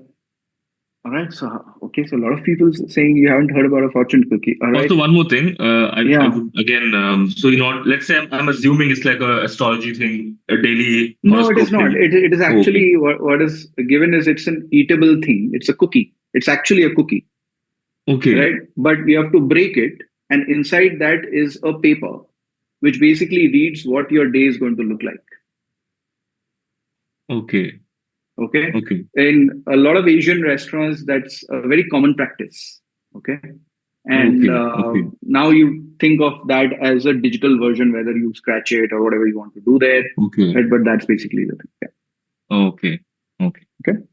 Thank you. Madhu? Yeah, hi Arindam. So I think you already answered this question, maybe answered in the next session. So, but just a basic question I had in mind was, you told us that people think something, but they are feeling some users are feeling some in other way. So that user research will allow you to unlock that potential. But I was just thinking that by user research, are we talking about validating that with the data, or if you are going to Yeah, ask so user customers? research has multiple different kinds, and we'll talk about in the next session. There's quantitative research, there's qualitative research. Quantitative research is wherein you are looking at the data using analytics tools, etc., or analyzing survey responses, etc. Those are quantitative research methods. Then you have qualitative research methods, which is one-on-one interviews, usability studies, diary studies, and so on and so forth, which is basically you're trying to understand why are people behaving in a certain way.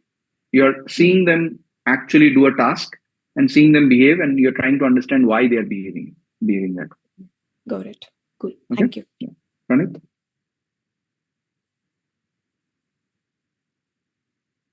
Pranit? Hello. Yeah. I have a question regarding market size. Mm-hmm. So when we are calculating any market size, right, before launching the product, right? So we do it in 3 sections: the TAM, SAM, and the SOM, right? So let's say, just for example, my TAM in terms of users, I will be talking. Let's say my TAM is say 10 lakhs. Okay. Let's say my TAM is 10 lakhs. So obviously, once we go to the SAM, it depends on the product, right? How much from the TAM, how much users can you from the product, how much users can you actually acquire, right? What is your customer base that we get from the SAM, right? Yeah. So my question is, how do we calculate that? Because we don't have that exact data, right? So can I give you an example? Let's No, say, but why wouldn't you have that exact data? So, for example, let's say I have a course. Okay. So let's say I have a data analyst course. Okay. So what is my overall market size? I can actually say that those who are searching for data analyst courses in India.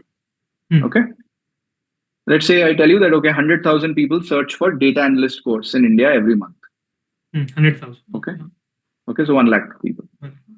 Now, all the 1 lakh people are not going to be willing to pay. Correct. Right. Some of them may not be willing to take a long course, etc.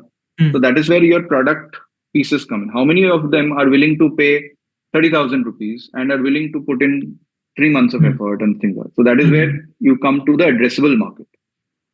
From the addressable market, then you basically take a share of market of that particular market. So let's say only 10,000 such people are there out of 100,000 people. How do you get that share? Yeah. How do you get that share? Share, typically you start off with a thumb rule that it is very difficult to get more than a 5% share in any market.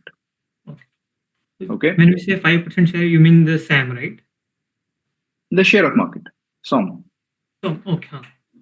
No. I mean, I'm talking about the serviceable available market. Serviceable available market is basically how many of them can you actually service. Correct. Okay. So in this case, let's say some of them are looking for offline and some of them are looking for online. You have only an online course. So out of those people, there is a smaller segment which you can only service. Only those people who are looking for online.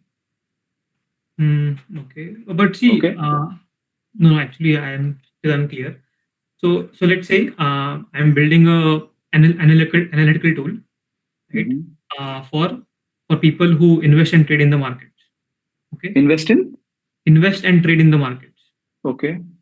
So let's say what I did is calculate the total demat account, so which is around 40 million, right? Total demat account is about 122 million. The active users who trade once per month or quarterly are 40 million. Okay? The active demat accounts are 40 million. So 40 million is basically my time. Right. So now, let's say I'm building a product only for the people who are not traders, who don't regularly trades, but invest in the market. Right. Okay, long-term trading. Right. So correct. So from that time, how can I get the data who only invest in the market, not trade on a regular basis? Again, you will have to look at what does long-term investing mean. If you're looking at mutual fund investments or PMS investments, in the etc., you market. can very easily. So you can very easily figure out how many mutual fund investors are there and things like that, right? No, but see, people who have demand accounts, right? They mostly trade on their own, right? So they won't have. I'm not considering the mutual fund investing. People who analyze and trade in the First, market define from their own. long-term investing. No? So Correct. what you're saying, long-term investing, first you'll have to define that. So What is basically, long-term investing? so basically, people who trade for or hold their position for at least 5 to 6 months. Okay, so that again, you will have to get the data. And how can you get the data? There are kind of databases for that, or you have to kind of, I don't know, like run a survey or something like that to figure out an approximation of that. Right? Because I'm trying that, but I'm unable to do it. So that is the reason. So because now you've put a behavior level thing, that is where that may not be publicly available. Correct. It is Publicly available data is always an output-based thing. It's not an input-based thing. Now you're trying to segment based on input-based criteria, which is why it's going to be hard to find it publicly. And that's where sometimes surveys, etc., can actually give you a directional understanding. But it has to be quite a big survey for you to get a higher confidence in that data. Even if we are doing a survey of only 1,000 people, right, it will not matter much because nothing will come, right? Agreed. Yes. Aryan? Thank you. So I have a question like we have a 52% of orders from the urban population and 42% of order from rural population. So among 52% of urban population. So one is, first of all, please never use urban and rural. Okay? Makes no sense because how are you defining urban and rural? I don't know. Right? Is Jabalpur urban or rural for you? Like tier 1, tier 2. So be very clear about those definitions. We sometimes use it in a very colloquial language, but in interviews especially, these are red flags, right? Urban, rural, and things like that. Yeah, but go ahead with your question. Yeah. So assume like 52% of order are from tier 1 cities and 42% order are from tier 2 and tier 3 cities. So among 52% of tier 1 orders, 82% of them are writing the reviews, and among 42% of tier 2, tier 3 cities, 20% of them are reviewing the products. So we have a chance of 80% improvement in the tier 1 orders reviews and 80% chances of opportunity in the tier 2 and tier 3 cities. So in the tier 1 cities, we have more ROI if we focus on and more opportunity in tier 1 to tier 2 cities. Right. So on which we should focus first?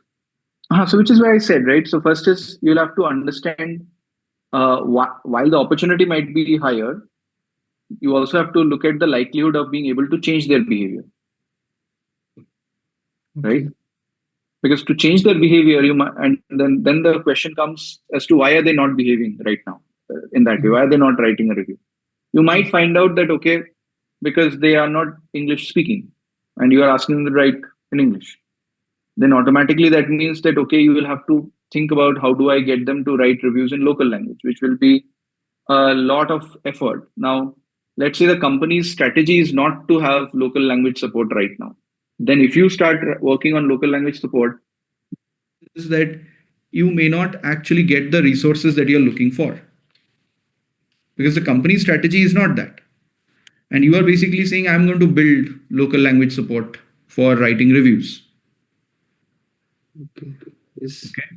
So that's where the alignment starts coming in. If you remember in the previous week, we covered this, right? From company strategy, we derive the product strategy. From the product strategy, we derive the feature strategy.